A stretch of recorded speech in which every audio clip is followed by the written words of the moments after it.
إن الحمد لله نحمده ونستعينه ونؤمن به ونتوكل عليه ونستغفره من شرور أنفسنا ومن سيئات أعمالنا من يهده الله فلا مضل له ومن يضلله فلا هادي له اللهم صل على محمد وعلى آل محمد كما صليت على إبراهيم وعلى آل إبراهيم وبارك على محمد وعلى آل محمد كما باركت على إبراهيم وعلى آل إبراهيم في العالمين إنك حميد مجيد أيها الناس اتقوا الله حق تقاته ولا تموتن إلا وأنتم مسلمون.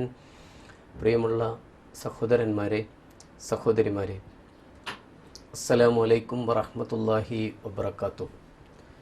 അല്ലാഹു സുബ്ഹാനഹു വ തആല നമ്മെ അനുഗ്രഹിക്കട്ടെ. അള്ളാഹുവിൻ്റെ മുത്തക്കീങ്ങളായ അനുഗ്രഹീതരായ ദാസന്മാരുടെ കൂട്ടത്തിൽ പടച്ചതമ്പുരാൻ നമ്മെ ഉൾപ്പെടുത്തട്ടെ.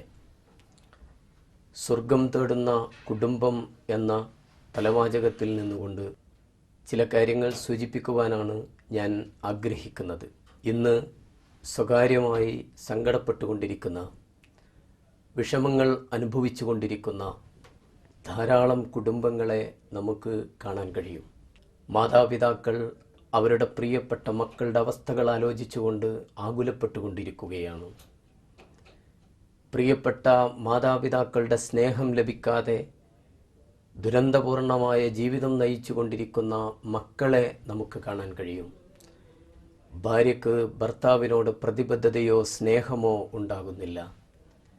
ഭാര്യയോട് ഭർത്താവിന് തൻ്റെ അവകാശങ്ങൾ പൂർത്തീകരിക്കണമെന്നോ ആഗ്രഹങ്ങൾ പൂർത്തീകരിച്ചു കൊടുക്കണമെന്നോ അവളുടെ അവകാശങ്ങൾ പൂർത്തിയാക്കി കൊടുക്കണമെന്നോ ഒരു താല്പര്യവും ഇല്ല. പക്ഷേ കൗൺസിലിങ്ങിനെക്കുറിച്ചും പാരൻറ്റിങ്ങിനെക്കുറിച്ചും റിമോട്ട് പാരൻറ്റിങ്ങിനെക്കുറിച്ചും ധാരാളം ക്ലാസ്സുകളും പരിപാടികളും നടന്നുകൊണ്ടിരിക്കുന്ന ഒരു കാലത്താണ് നാം ജീവിച്ചു കൊണ്ടിരിക്കുന്നത്. പ്രിയപ്പെട്ട പൊന്നുപോലെ വളർത്തിയ മക്കൾ കോളേജിൽ നിന്ന് എപ്പോഴാണ് തിരിച്ചു വരിക എന്ന് നമുക്കറിയുകയില്ല. പലരുടെയും കൂടെ ഓടിപ്പോകുന്ന, മക്കൾ നഷ്ടപ്പെട്ടു പോകുന്ന, മക്കൾ ദുരന്ത കഥാപാത്രങ്ങളായി മാറുന്ന ധാരാളം ചിത്രങ്ങൾ നമ്മൾ കേട്ടുകൊണ്ടിരിക്കുന്നു.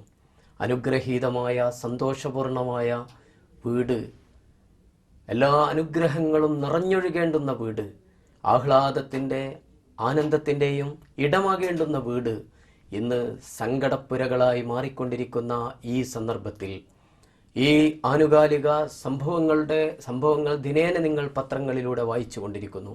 ദിനേന ദൃശ്യമാധ്യമങ്ങളിലൂടെ നിങ്ങൾ കണ്ടുകൊണ്ടിരിക്കുന്നു, കേട്ടുകൊണ്ടിരിക്കുന്നു. പത്രങ്ങളിലൂടെ ധാരാളം നാം അറിഞ്ഞുകൊണ്ടിരിക്കുന്ന വർത്തമാനങ്ങൾ നമുക്ക് നടുക്കമുണ്ടാക്കുന്ന വർത്തമാനങ്ങളാണ്. ഈ നടുക്കമുണ്ടാക്കുന്ന വർത്തമാനങ്ങൾ എന്തുകൊണ്ട് സംഭവിക്കുന്നു എന്നാലോചിക്കേണ്ടതുണ്ട്. എന്തുകൊണ്ടാണ് നമ്മുടെ കുടുംബം ഇങ്ങനെ തകർന്നുകൊണ്ടിരിക്കുന്നത് എന്നാലോചിക്കുമ്പോഴാണ് ആധുനിക മുതലാളിത്തം നമുക്ക് നൽകിയ സംഭാവനകൾ എന്താണ് എന്ന് നാം മനസ്സിലാക്കേണ്ടത്. ബന്ധങ്ങളിൽ നിന്ന് ഭൗതികവും വൈകാരികവുമായ ആവശ്യങ്ങൾ പണം വാങ്ങി നിർവഹിക്കുകയും ബന്ധങ്ങളിൽ നിന്ന് പിഴുതെടുക്കപ്പെട്ട വ്യക്തികളെ സൃഷ്ടിക്കുകയും ചെയ്യുകയാണ് ആധുനിക മുതലാളിത്തം നിർവഹിച്ചു കൊണ്ടിരിക്കുന്ന ദൗത്യം എന്ന് നാം മനസ്സിലാക്കേണ്ടതുണ്ട്. ഇന്നലകളിൽ കച്ചവടമല്ലാതിരുന്ന എന്തൊക്കെയുണ്ടോ അതൊക്കെ ഇന്നെങ്ങനെ കച്ചവടമാക്കി മാറ്റാം എന്നാണ് മുതലാളിത്തം ആലോചിച്ചു കൊണ്ടിരിക്കുന്നത്. ഇന്നലെ കുടിവെള്ളം കച്ചവടമല്ലായിരുന്നു. ഇന്നലെ എല്ലാവർക്കും ഉപയോഗിക്കാവുന്ന അനുഗ്രഹീതമായ ദൈവത്തിൻ്റെ വരദാനമായിരുന്നു വെള്ളം എന്നത്. പക്ഷേ ജലത്തിൽ പണമുണ്ട് എന്നും അത് പണമാക്കി മാറ്റാവുന്ന ഉപായമെന്ത് എന്നും ആധുനിക മുതലാളിത്തം വളരെ ആസൂത്രിതമായി കണ്ടെത്തി. കണ്ടെത്തിയപ്പോഴാണ് വെള്ളം പാനീയ കുപ്പികളിലായി ഇന്ന് ഗ്രാമാന്തരങ്ങളിൽ പോലും നമുക്ക് കാണാൻ കഴിയുന്നത്. അതുപോലെ കുടുംബം എന്ന് പറയുന്നത് മനോഹരമായ ഒരിടമാണ്. ആ മനോഹരമായ ഇടത്തിൽ കുടുംബങ്ങൾ നൂറ്റാണ്ടുകളായി ഒന്നാമത്തെ മനുഷ്യൻ മുതൽ ആദിപ്രവാചകൻ മുതൽ നിർവഹിച്ചു പോന്നിരുന്ന അനുഗ്രഹീതമായ കാര്യങ്ങൾ. അവിടെയാണ് ആളുകൾ ഭക്ഷണം കഴിച്ചിരുന്നത്. കുടുംബത്തിൽ നിന്നാണ് ഭക്ഷണം കഴിച്ചിരുന്നത്. മാതാക്കളും പിതാക്കളും മാതാപിതാക്കളും കുടുംബത്തിലുള്ള എല്ലാവരും ഒന്നു ചേർന്നുകൊണ്ടാണ് ഭക്ഷണം പാകം ചെയ്യുകയും കഴിക്കുകയും ചെയ്തുകൊണ്ടിരുന്നത്. അതുപോലെ തന്നെ ഗർഭധാരണവും പ്രസവവും സന്താന പരിപാലനവും നടന്നിരുന്നത് വീടുകളിൽ വെച്ചായിരുന്നു. വൃദ്ധന്മാരായ മുത്തശ്ശന്മാരും മുത്തശ്ശികളെയും വല്ലിപ്പമാരെയും വല്യമ്മമാരെയും പരിചരിച്ചിരുന്നത് വീടുകളിൽ വെച്ചായിരുന്നു. സ്വന്തം ആസ്വാദനം എന്നുള്ള നിലക്ക് ലൈംഗികതയുടെ ആവശ്യം പൂർത്തീകരിക്കപ്പെട്ടിരുന്നത് വീടുകളിൽ വെച്ചായിരുന്നു എന്ന് നമുക്ക് കാണാൻ കഴിയും. അതുപോലെ തന്നെ നമ്മുടെ സന്തോഷങ്ങൾ, നമ്മുടെ എല്ലാ ആസ്വാദനവും വീടുകളിൽ വെച്ചായിരുന്നു. പക്ഷേ ആധുനിക മുതലാളിത്തം ചെയ്തത് കുടുംബത്തെ ഇല്ലാതാക്കുന്നതോടുകൂടി, കുടുംബം നശിപ്പിക്കുന്നതോടുകൂടി, കുടുംബം ഇല്ലാതാക്കുന്നതോടുകൂടി സംഭവിക്കുന്നത് ഇവയെല്ലാം മുതലാളിത്തത്തിന് വ്യാവസായികാടിസ്ഥാനത്തിൽ ഉൽപ്പാദിപ്പിച്ച് വാണിജ്യാടിസ്ഥാനത്തിൽ വിതരണം ചെയ്യാൻ പറ്റും. അങ്ങനെയാണ് ഡേ കെയർ സെന്ററുകൾ ഉണ്ടാകുന്നത്, അങ്ങനെയാണ് വൃദ്ധസദനങ്ങൾ ഉണ്ടാകുന്നത്, വിനോദ വ്യവസായങ്ങൾ ഉണ്ടാകുന്നത്, വേശ്യാഗ്രഹങ്ങൾ ധാരാളമായി സ്ഥാപിക്കപ്പെടുന്നത്. നമ്മുടെ പ്രിയപ്പെട്ട മക്കളെ നാം വളർത്തേണ്ടതില്ല, അത് ഡേ കെയർ സെന്ററുകളിലേക്ക് പറഞ്ഞയച്ചാൽ മതി. വൃദ്ധരായ മാതാപിതാക്കൾ കുറച്ച് പ്രായം കഴിയുന്നതോടുകൂടി അവരെ നോക്കേണ്ടുന്ന ഉത്തരവാദിത്തം നമുക്കില്ല. അവർ നമുക്ക് ശല്യവും ശാപവുമായി മാറുന്ന നേരത്ത് വൃദ്ധസദനങ്ങളിലേക്ക് അവരെ കൊണ്ടുവിടുകയാണ്. എന്തിനാണ് കുടുംബം എന്ന് ചോദിച്ചുകൊണ്ട് നമുക്ക് വീട് തന്നെ വേണ്ടതില്ല. അണുകുടുംബങ്ങളിലേക്കാണ് ഒരു കാലത്ത് അവർ നമ്മെ കൊണ്ടുപോയിരുന്നത്. അണുകുടുംബങ്ങളിൽ നിന്ന് ഇപ്പോൾ കുടുംബം തന്നെ വേണ്ട എന്നിടത്തേക്ക് ആളുകൾ എത്തിത്തുടങ്ങിയിരിക്കുന്നു. അല്ല, മുതലാളിത്തം നമ്മെ എത്തിച്ചുകൊണ്ടിരിക്കുന്നു എന്ന് തിരിച്ചറിയാൻ നമുക്ക് സാധിക്കേണ്ടതുണ്ട്. പാശ്ചാത്യ നാഗരികതയിൽ നിന്ന്, പാശ്ചാത്യ നാഗരികതയുടെ ഉടുതുണി ഉരിഞ്ഞ എല്ലാ സംസ്കാരങ്ങളും ഇന്നിപ്പോൾ നാം സ്വീകരിച്ചു കൊണ്ടിരിക്കുന്നു. അതുകൊണ്ട് ബന്ധങ്ങൾക്ക് വില കൽപ്പിക്കാത്ത ഒരു പുതിയ ലോകത്താണ് ഈ സങ്കടക്കടൽ രൂപപ്പെടുന്നത് എന്നാണ് ഞാൻ സൂചിപ്പിക്കുന്നത്. വിശുദ്ധ ഖുർആൻ പറഞ്ഞ അല്ലദീന യൻഖുലൂന അഹ്ദല്ലാഹി മിൻ ബഅദി മീസാഖിഹി വയഖ്തഊന മാ അമറല്ലാഹു ബിഹി അയ്യുസല വയുഫ്സിദൂന ഫിൽ അർള്. ആധുനിക സമൂഹത്തിൽ നമുക്ക് കാണാൻ കഴിയുന്നത് 14 നൂറ്റാണ്ടുകൾക്ക് മുമ്പ് ഖുർആൻ പറഞ്ഞു തന്ന ആ പാഠങ്ങളാണ്. അല്ലദീന യൻഖുലൂന അഹ്ദല്ലാഹി മിൻ ബഅദി മീസാഖിഹി, അല്ലാഹുമായി സ്ഥാപിക്കപ്പെടേണ്ടുന്ന യഥാർത്ഥമായ ബന്ധം അവർ മുറിച്ചു മാറ്റും. മാത്രമല്ല വയഖ്തഊന മാ അമറല്ലാഹു ബിഹി അയ്യുസല, അല്ലാഹു ഏതൊക്കെ ബന്ധങ്ങളാണോ ചേർക്കാൻ കൽപ്പിച്ചിട്ടുള്ളത് ആ ബന്ധങ്ങളെ മുഴുവൻ മുറിച്ചു മാറ്റുക എന്നതാണ് ഇത്തരം ആളുകളുടെ സ്വഭാവ പ്രകൃതി എന്ന് വിശുദ്ധ ഖുർആൻ പറയുന്നു. ഈ പ്രകൃതം നാം സ്വീകരിച്ചതോടുകൂടി ഈ പ്രകൃതത്തിലേക്ക് നമ്മെ കൊണ്ടുപോകാൻ മുതലാളിത്തത്തിനും പാശ്ചാത്യ നാഗരികതക്കും സാധിക്കുന്നതോടു കൂടിയാണ് ഈ കുടുംബങ്ങൾ തകർന്നുകൊണ്ടിരിക്കുന്ന, സ്വകാര്യമായി സങ്കടപ്പെടുന്ന ആളുകളുടെ എണ്ണം വർദ്ധിച്ചു വരുന്നത് എന്നാണ് ഞാൻ സൂചിപ്പിച്ചത്. എൻ്റെ പ്രിയമുള്ള സഹോദരന്മാരെ, സഹോദരിമാരെ, യഥാർത്ഥത്തിൽ നാം ആലോചിക്കേണ്ടതുണ്ട്. നാം ആരാണ്? നാം ഭൂമിയിൽ ഖലീഫത്തുല്ലാഹി ഫിൽ അർള്, അള്ളാഹുവിൻ്റെ ഭൂമിയിലെ അള്ളാഹുവിൻ്റെ ഖലീഫയാണ് യഥാർത്ഥത്തിൽ നാം എന്ന് പറയുന്നത്. സ്വർഗത്തിൽ നിന്ന്, അള്ളാഹുവിൻ്റെ അനുഗ്രഹീതമായ സ്വർഗത്തിൽ നിന്ന് പുറപ്പെട്ടു വന്നവരാണ് നമ്മൾ. ഭൂമിയാകുന്ന ഇടത്താവളത്തിൽ ഇത്തിരി കാലം തങ്ങി സ്വർഗത്തിലേക്ക് തന്നെ തിരിച്ചു പോകാൻ ബാധ്യതപ്പെട്ടവരാണ് നമ്മൾ. അതുകൊണ്ട് അമാനത്താകുന്ന ഏറ്റവും വലിയ ഉത്തരവാദിത്തം ഏറ്റെടുത്തവർ എന്നതാണ് നമ്മുടെ നിയോഗ ലക്ഷ്യം. ആ ഉത്തരവാദിത്തം ചെറിയ ഉത്തരവാദിത്തമല്ല, ഭാരിച്ചതായ ഉത്തരവാദിത്തമാണ്. ആകാശങ്ങളും ഭൂമികളും പർവ്വതങ്ങളും മാമരങ്ങളും മാമലകളും ഏറ്റെടുക്കാൻ വിസമ്മതിച്ച ഉത്തരവാദിത്തമാണ് നാം ഏറ്റെടുത്തത്. വിശുദ്ധ ഖുർആൻ പറയുന്നുണ്ടല്ലോ, ഇന്നാ അറളിനൽ അമാനത അല സമാവാതി വൽ അർളി വൽ ജിബാൽ ഫഅബൈന അൻ യഹ്മിൽനഹാ വഅശ്ഫഖന മിൻഹാ ഫഹമലൽ ഇൻസാൻ ഇന്നഹു കാന ലലൂമൻ ജഹൂല. ആകാശങ്ങളോടും ഭൂമികളോടും പർവ്വതങ്ങളോടും മാമരങ്ങളോടും മാമലകളോടും ഏറ്റെടുക്കാൻ പറഞ്ഞ ഉത്തരവാദിത്തം നിങ്ങൾ ഏറ്റെടുക്കുമോ? ഈ ഉത്തരവാദിത്തം, സ്വാതന്ത്ര്യം നൽകുന്ന അനുഗ്രഹീതമായ ഈ ഉത്തരവാദിത്തം, അള്ളാഹുവിനെ ധിക്കരിക്കുവാനും അള്ളാഹുവിനെ സ്വീകരിക്കുവാനും അള്ളാഹുവിൻ്റെ കൽപ്പനകൾ അംഗീകരിച്ചുകൊണ്ട് മുന്നോട്ടു പോകുവാനുമുള്ള സ്വാതന്ത്ര്യം നൽകുന്ന ഉത്തരവാദിത്തം നിങ്ങൾ ഏറ്റെടുക്കാൻ സന്നദ്ധമാണോ എന്ന് ചോദിച്ചപ്പോൾ ഫഹമലഹൽ ഇൻസാൻ, മനുഷ്യൻ ആ ഉത്തരവാദിത്തം ഏറ്റെടുത്തു. ആ ഉത്തരവാദിത്തം ഏറ്റെടുത്ത മനുഷ്യനാണ് ഞാനും നിങ്ങളും. അതുകൊണ്ട് അള്ളാഹുവിൻ്റെ ഖലീഫ എന്നുള്ള നിലക്ക് ഈ ഉത്തരവാദിത്തം ഭംഗിയോടുകൂടി നിർവഹിക്കുകയും ആ നിർവഹണം അടുത്ത തലമുറയിലേക്ക് കൈമാറ്റം ചെയ്യുക എന്ന് പറയുന്ന വലിയ ഉത്തരവാദിത്വം കൂടി നമുക്ക് നിർവഹിക്കുവാനുണ്ട്. അതുകൊണ്ടാണ് വിശുദ്ധ ഖുർആൻ നമ്മോട് പറഞ്ഞത്, അല്ലാഹു സുബ്ഹാനഹു വ തആല മനുഷ്യനോട് പറഞ്ഞത്, നിങ്ങൾ ഈ തലമുറ ഇത് കൈമാറ്റം ചെയ്യപ്പെടണം. അതുകൊണ്ട് നിങ്ങൾ കുടുംബം ഉണ്ടാക്കേണ്ടതുണ്ട്. ഈ കൈമാറ്റ പ്രക്രിയയോടൊപ്പം തന്നെ ജീവിതത്തിൽ നിങ്ങൾക്ക് ലൈംഗികതയുടേതായ അച്ചടക്കം ഉണ്ടാകണം. അതിനെ ചിട്ടപ്പെടുത്തണം, അതിനെ പവിത്രീകരിക്കേണ്ടതുണ്ട്, അതിനെ പവിത്രമാക്കേണ്ടതുണ്ട്. ഈ ഉത്തരവാദിത്ത നിർവഹണത്തിന് വേണ്ടി നിങ്ങൾ കുടുംബം സ്ഥാപിക്കണം. നിങ്ങളെല്ലാം ഒരാത്മാവിൽ നിന്നാണ് എന്ന് പറയുന്ന വിശുദ്ധ ഖുർആനിൽ നമുക്ക് കാണാൻ കഴിയും. യാ അയ്യുഹന്നാസ് ഉബ്ദു റബ്ബക്കുമുല്ലദീ ഖലഖക്കും മിൻ നഫ്സിൻ വാഹിദ വഖലഖ മിൻഹാ സൗജഹാ വബസ്സ മിൻഹുമാ റിജാലൻ കസീറൻ വനിസാ വത്തഖുല്ലാഹല്ലദീ തസാഅലൂന ബിൽ അർഹാം യാ അയ്യുഹന്നാസ് ഉബ്ദു റബ്ബക്കുമുല്ലദീ ഖലഖക്കും മിൻ നഫ്സിൻ വാഹിദ. നിങ്ങളെ ഏകമായ ഒരാത്മാവിൽ നിന്നാണ് അല്ലാഹു സുബ്ഹാനഹു വ തആല നിങ്ങളെ സൃഷ്ടിച്ചിരിക്കുന്നത്. വഖലഖ മിൻഹാ സൗജഹാ, അതിൽ നിന്ന് നിങ്ങളുടെ ഇണകളെ സൃഷ്ടിച്ചു. വബസ്സ മിൻഹുമാ റിജാലൻ കസീറൻ വനിസാ, ധാരാളം സ്ത്രീകളെ, ധാരാളം പുരുഷന്മാരെ അതിൽ നിന്ന് അല്ലാഹു വ്യാപരിപ്പിച്ചു. അതുകൊണ്ട് വബസ്സ മിൻഹുമാ റിജാലൻ കസീറൻ വനിസാ വത്തഖുല്ലാഹ അല്ലദീ തസാഅലൂന ബിഹി വൽ അർഹാം. അല്ലാഹു സുബ്ഹാനഹു വ തആല റഹ്മ് എന്ന പദം പ്രയോഗിച്ചുകൊണ്ട് ഗർഭാശയമെന്നും കുടുംബം എന്നും കാരുണ്യം എന്നും പറയാവുന്ന അനുഗ്രഹീതമായ ഒരു പദത്തിൽ നിന്ന് തന്നെ രൂപപ്പെടുന്ന 3 അർത്ഥങ്ങൾ നമുക്ക് കാണാൻ കഴിയും. അല്ലാഹു സുബ്ഹാനഹു വ തആലയുടെ അനുഗ്രഹീത ഗുണങ്ങളായ റഹ്മാൻ റഹീം എന്ന് പറയുന്ന ആ ഗുണത്തിനോടാണ് ഗർഭാശയത്തെ ബന്ധിപ്പിച്ചിരിപ്പിക്കുന്നത്. ഗർഭാശയത്തിൽ നിന്നാണ് കുടുംബം പ്രയാണം ചെയ്യുന്നത് എന്ന് നമുക്ക് കാണാൻ കഴിയും. ഭൗതികവാദികൾ പഠിപ്പിച്ചു തന്നതുപോലെ, പറഞ്ഞു തരുന്നത് പോലെ ചരിത്രത്തിന്റെ ഏതോ വികാസത്തിൽ എവിടെയോ രൂപം കൊണ്ട ഒന്നല്ല കുടുംബം എന്ന് പറയുന്നത്. പിതൃത്വവും അനന്തരസ്വത്തും ഉദ്ദേശിക്കുന്നവരിലേക്ക് കൈമാറാൻ വേണ്ടി ഉണ്ടാക്കിയെടുത്ത സൂത്രപ്പണിയുമല്ല യഥാർത്ഥത്തിൽ കുടുംബം എന്ന് പറയുന്നത്. ഒന്നാമത്തെ മനുഷ്യൻ ആദം അലൈഹിസ്സലാത്തു വസ്സലാം ഒന്നാമത്തെ പ്രവാചകനായിരുന്നത് പോലെ തന്നെ അദ്ദേഹം ഒന്നാമത്തെ പിതാവായിരുന്നു.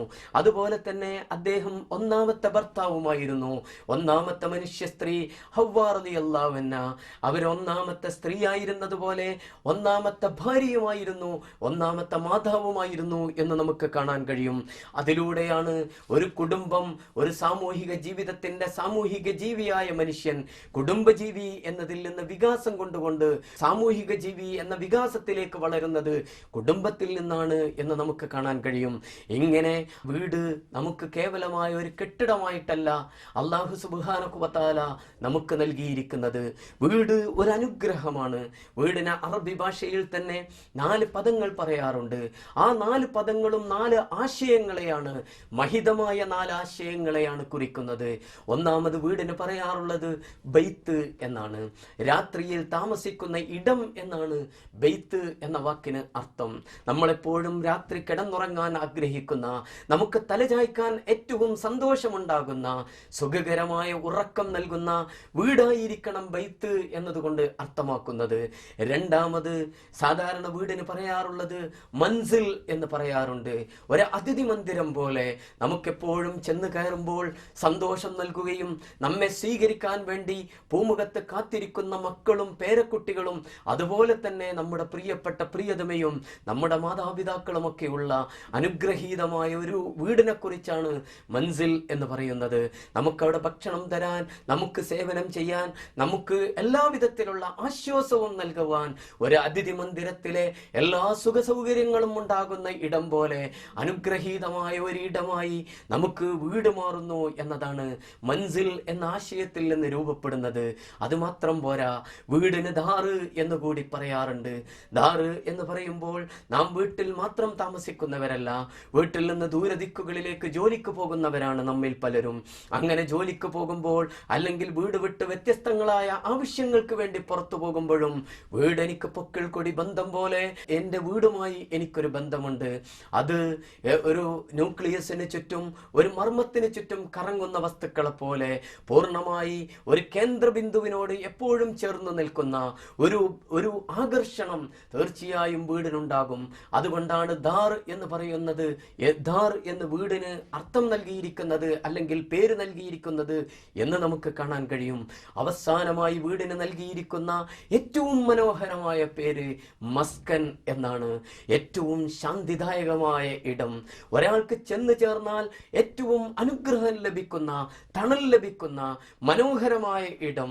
ലോകത്തിലെ ഏറ്റവും വലിയ തണലിന്റെ ഇടമായി അപ്പോഴാണ് വീട് മാറുന്നത്. മസ്കൻ എന്ന് പറഞ്ഞാൽ ശാന്തിയുടെ കേന്ദ്രം എന്നാണ്. സ്വസ്ഥതയുള്ള, അസ്വസ്ഥത മുറ്റി നിൽക്കുന്ന ലോകത്ത്, ടെൻഷനുകൾ വർദ്ധിച്ചു കൊണ്ടിരിക്കുന്ന ലോകത്ത് എനിക്കേറ്റവും സ്വസ്ഥത ലഭിക്കുന്ന, എനിക്കേറ്റവും സന്തോഷം ലഭിക്കുന്ന, എൻ്റെ മനസ്സിന് കുളിർമ ലഭിക്കുന്ന, എൻ്റെ എല്ലാ ആഗ്രഹങ്ങളും പൂർത്തീകരിക്കപ്പെടുന്ന, എനിക്ക് എൻ്റെ പ്രിയപ്പെട്ട മക്കളെ കാണുമ്പോൾ, എൻ്റെ പ്രിയപ്പെട്ട പ്രിയതമയെ കാണുമ്പോൾ, അതോടൊപ്പം എൻ്റെ പ്രിയപ്പെട്ട എന്നെ പോറ്റി വളർത്തി എൻ്റെ പ്രിയപ്പെട്ട ഉമ്മയെ കാണുമ്പോൾ, ഉപ്പയെ കാണുമ്പോൾ, എൻ്റെ സഹോദരന്മാരെ കാണുമ്പോൾ എനിക്കേറ്റവും സന്തോഷമുണ്ടാകുന്ന അനുഗ്രഹീതമായ വീട്. അള്ളാഹുവിന്റെ പ്രിയപ്പെട്ട പ്രവാചകൻ പറഞ്ഞല്ലോ, ഒരാളെ സംബന്ധിച്ചിടത്തോളം ഏറ്റവും അനുഗ്രഹമാകുന്ന കാര്യങ്ങൾ ഏതൊക്കെയാണ്? 3 കാര്യങ്ങൾ അയാൾക്ക് ഉണ്ടായാൽ ഏറ്റവും സൗഭാഗ്യവാനായി. ഒന്ന്, അയാളുടെ വീട് ഏറ്റവും അനുഗ്രഹീതമായ വീട്. അതുപോലെ തന്നെ ഏറ്റവും നല്ല ഭാര്യ, ഏറ്റവും നല്ല വാഹനം. അതുപോലെ ഒരു വീട് ഏറ്റവും അനുഗ്രഹീതമാകുന്നു എന്നാണ് ഞാൻ സൂചിപ്പിക്കുന്നത്. അപ്പോഴാണ് ലോകത്തിലെ ഏറ്റവും വലിയ തണൽ മരമായി വീട് നമുക്ക് അനുഭവപ്പെടുക. ചുറ്റുവട്ടങ്ങളിൽ നിന്ന് തനിക്ക് സംരക്ഷണം ലഭിക്കുന്ന ഏറ്റവും ഭദ്രമായ കോട്ടയായി വീടിന്റെ ചുമരുകൾ അപ്പോഴാണ് മാറുക. അങ്ങനെ ചുമരുകൾ വീടിന്റെ ഏറ്റവും ഭദ്രമായ കോട്ടയായി മാറുമ്പോൾ, അനുഗ്രഹീതമായ ഒരു വീടിന്റെ അന്തരീക്ഷം നമുക്ക് ലഭിക്കുമ്പോഴാണ് അവിടെയുള്ള വർത്തമാനങ്ങൾ മുഴുവൻ അനുഗ്രഹത്തിന്റെ വർത്തമാനങ്ങളാകും. ഞാൻ എൻ്റെ പ്രിയമുള്ള സഹോദരന്മാരോട് പറയുന്നത്, സ്വർഗത്തിന്റെ വഴി തെരഞ്ഞെടുത്തിട്ടുള്ള ആളുകളാണ് നമ്മൾ ഓരോരുത്തരും. സ്വർഗമാണ് നമ്മുടെ വഴി എന്ന് തിരിച്ചറിഞ്ഞവരാണ്. നമ്മളെല്ലാവരും പോകേണ്ടുന്നത് സ്വർഗത്തിലേക്കാണ്. സ്വർഗത്തിൻ്റെതല്ലാത്ത മറ്റെല്ലാ വഴികളും വഴികേടിലാണ് എന്ന് തിരിച്ചറിഞ്ഞവർ കൂടിയാണ് നാം.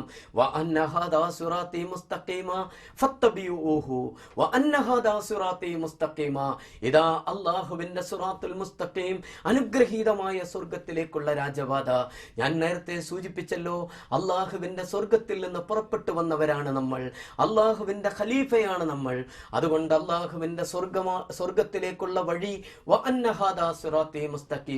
പ്രവാചകന്മാർ ചരിത്രത്തിന്റെ വ്യത്യസ്തങ്ങളായ കഴിവഴികളിൽ എഴുന്നേറ്റ് നിന്നുകൊണ്ട് പഠിപ്പിച്ചു തന്ന, പറഞ്ഞു തന്ന മാർഗം. അവസാനത്തെ പ്രിയപ്പെട്ട പ്രവാചകൻ മുഹമ്മദ് മുസ്തഫ സല്ലല്ലാഹു അലൈഹി വസല്ലമ കാണിച്ചു തന്ന അനുഗ്രഹീതമായ മാർഗം, സിറാജം മുനീറ, പ്രകാശിക്കുന്ന വിളക്കുമാടമായി നിന്നുകൊണ്ട് അല്ലാഹുവിന്റെ പ്രിയപ്പെട്ട പ്രവാചകൻ കാണിച്ചു തന്ന മാർഗമാണ് ഈ മാർഗം എന്ന് പറയുന്നത്. അതുകൊണ്ട് ഈ മാർഗത്തെ നിങ്ങൾ പിൻപറ്റണം. വലാ തത്തബിയു സുബുല, വ്യതിരിക്തമായ വ്യത്യസ്തങ്ങളായ ഒരുപാട് മാർഗങ്ങളെ നിങ്ങൾ പിൻപറ്റിപ്പോകരുത്. അങ്ങനെ നിങ്ങൾ പിൻപറ്റിപ്പോയാൽ ഫതഫറഖ ബികും മൻ സബീലിഹി, എൻ്റെ മാർഗത്തിൽ നിന്ന് നിങ്ങൾ വഴിതെറ്റിപ്പോകും എന്ന് പ്രവാചകൻ തിരുമേനി സ്വല്ലല്ലാഹു അലൈഹി വസല്ലമയും അല്ലാഹു സുബ്ഹാനഹു വ തആലയും നമ്മെ ഓർമ്മപ്പെടുത്തുകയാണ്. ദാലിക വസ്സാകും ബിഹി ലഅല്ലകും തത്തഖൂൻ, നിങ്ങൾക്ക് അല്ലാഹു സുബ്ഹാനഹു വ തആല തഖ്വയുള്ളവരാകുന്നതിനു വേണ്ടി, പടച്ച റബ്ബിനെ സൂക്ഷിച്ച് ജീവിക്കുന്നതിന് വേണ്ടി അല്ലാഹു വസിയത്ത് നൽകിയിരിക്കുന്ന അനുഗ്രഹീതമായ മാർഗമാണിത്. ആ സ്വർഗം യാഥാർത്ഥ്യമാണെന്ന് തിരിച്ചറിഞ്ഞവരല്ലേ നമ്മൾ. സ്വർഗം യാഥാർത്ഥ്യമാണ് എന്ന് തീർച്ചയായും തിരിച്ചറിയണമെങ്കിൽ അല്ലാഹു യാഥാർത്ഥ്യമാണ് എന്നറിയണം. ഇന്നല്ലാഹ ഹഖ്കുൻ, അല്ലാഹു യഥാർത്ഥമാണ് എന്നും അല്ലാഹു സത്യമാണ് എന്നും അല്ലാഹുവിനെ അറിയേണ്ടതുപോലെ അറിയുകയും ചെയ്യേണ്ടതുണ്ട് എന്ന് നാം തിരിച്ചറിയണം. അല്ലാഹു സുബ്ഹാനഹു വ തആല നമ്മെ പടച്ചത് സബ്ബിഹിസ്മ റബ്ബിക്കൽ അഅല അല്ലദീ ഖലഖ ഫസവ്വ വല്ലദീ ഖദ്ദറ ഫഹദ എന്ന് തീർച്ചയായും എപ്പോഴും ഓതിക്കൊണ്ടിരിക്കുന്നവരാണ് നമ്മൾ. അല്ലദീ ഖലഖ ഫസവ്വ, എങ്ങനെയാണ് അല്ലാഹു സുബ്ഹാനഹു വ തആല നമ്മെ പടച്ചത്? ഖലഖ, അവൻ സൃഷ്ടിച്ചിരിക്കുന്നു. എങ്ങനെ സൃഷ്ടിച്ചിരിക്കുന്നു? ഒരു കവിയോ ഒരു കഥാകാരനോ അയാളുടെ ഒരു കഥ എഴുതുമ്പോൾ അല്ലെങ്കിൽ ഒരു കവിത എഴുതുമ്പോൾ ഓരോ കവിതയും പ്രത്യേകം സൃഷ്ടികളായതുപോലെ നൂറുകണക്കിന് കോടിക്കണക്കായ മനുഷ്യർ ജീവിച്ചുകൊണ്ടിരിക്കുന്ന ലോകത്ത് ഓരോ മനുഷ്യനും അല്ലാഹുവിന്റെ സവിശേഷ സൃഷ്ടിയാണ് എന്നതാണ് അല്ലദീ ഖലഖ എന്ന് പറഞ്ഞതിന്റെ ആശയം. അങ്ങനെ അല്ലാഹുവിന്റെ സവിശേഷ സൃഷ്ടിയായ മനുഷ്യൻ ഖലഖ ഫസവ്വ, അവനെ പ്രത്യേകമായി സംവിധാനിച്ചിരിക്കുന്നു, അവനെ പ്രത്യേകമായി രൂപപ്പെടുത്തിയിരിക്കുന്നു. അവന് നൽകേണ്ടുന്ന എന്തൊക്കെ രൂപഭാവങ്ങളുണ്ട് എന്നത് അള്ളാഹു പ്രത്യേകമായി നിശ്ചയിച്ചതാണ്. അവന്റെ വിരലടയാളം, അവന്റെ ചുണ്ടിണകൾ, അവന്റെ കണ്ണും മൂക്കും കാതും നാക്കും, അവന്റെ ശരീരത്തിന്റെ ഗന്ധം പോലും അള്ളാഹു പ്രത്യേകമായി സംവിധാനിച്ചതാണ്, അള്ളാഹു പ്രത്യേകമായി രൂപപ്പെടുത്തിയതാണ്. അതുപോലെ തന്നെ അള്ളാഹു സുബ്ഹാനഹു വ തആല അവനെ കണക്കാക്കിയിരിക്കുന്നു. അവൻ എത്ര കാലം ജീവിതമുണ്ടാകണം, അവൻ എത്ര കാലം ഭക്ഷണം കഴിക്കേണ്ടതുണ്ട്, ഏതൊക്കെ രീതിയിലാണ് അവന് ഭക്ഷണം കിട്ടേണ്ടത്, എങ്ങനെയൊക്കെയാണ് അവന്റെ ജീവിതം മുന്നോട്ട് പോകേണ്ടത്. ഈ ദുനിയാവിൽ ഗർഭഗൃഹത്തിൽ നിന്ന് അവന് കിട്ടേണ്ടുന്ന ഭക്ഷണം മുതൽ, ഗർഭഗൃഹത്തിൽ നിന്ന് അവന് ലഭിക്കേണ്ടുന്ന പരിചരണം മുതൽ, അവൻ ഭൂമിയിലേക്ക് പുറത്തു വന്ന് മണ്ണോടടിയുന്നത് വരെ അവൻ എത്ര കാലം എങ്ങനെയൊക്കെ ജീവിക്കണം എന്നത് കണക്കാക്കിയിരിക്കുന്നു പടച്ച തമ്പുരാൻ എന്ന് ഫഹദ. എന്നിട്ട് അവന് മാർഗദർശനം നൽകിയിരിക്കുന്നു, അനുഗ്രഹീതമായ മാർഗദർശനം നൽകിയിരിക്കുന്നു. ഇങ്ങനെ സൃഷ്ടിക്കുകയും രൂപപ്പെടുത്തുകയും കണക്കാക്കുകയും അവനാവശ്യമായ എല്ലാ സംവിധാനങ്ങൾ നൽകുകയും അവസാനം അല്ലാഹുവിന്റെ സ്വർഗത്തിലേക്കുള്ള വഴി കാണിച്ചു കൊടുക്കുകയും ചെയ്ത ആ അല്ലാഹുവിന്റെ സവിധത്തിൽ നമ്മളെത്തണം, അല്ലാഹുവിന്റെ സ്വർഗലോകത്ത് നമ്മളെത്തണം. ആ സ്വർഗലോകത്തിൽ എത്തണമെങ്കിൽ ആ സ്വർഗത്തിലേക്ക് ഞാൻ ഒറ്റക്ക് പോയാൽ മാത്രം പോരാ.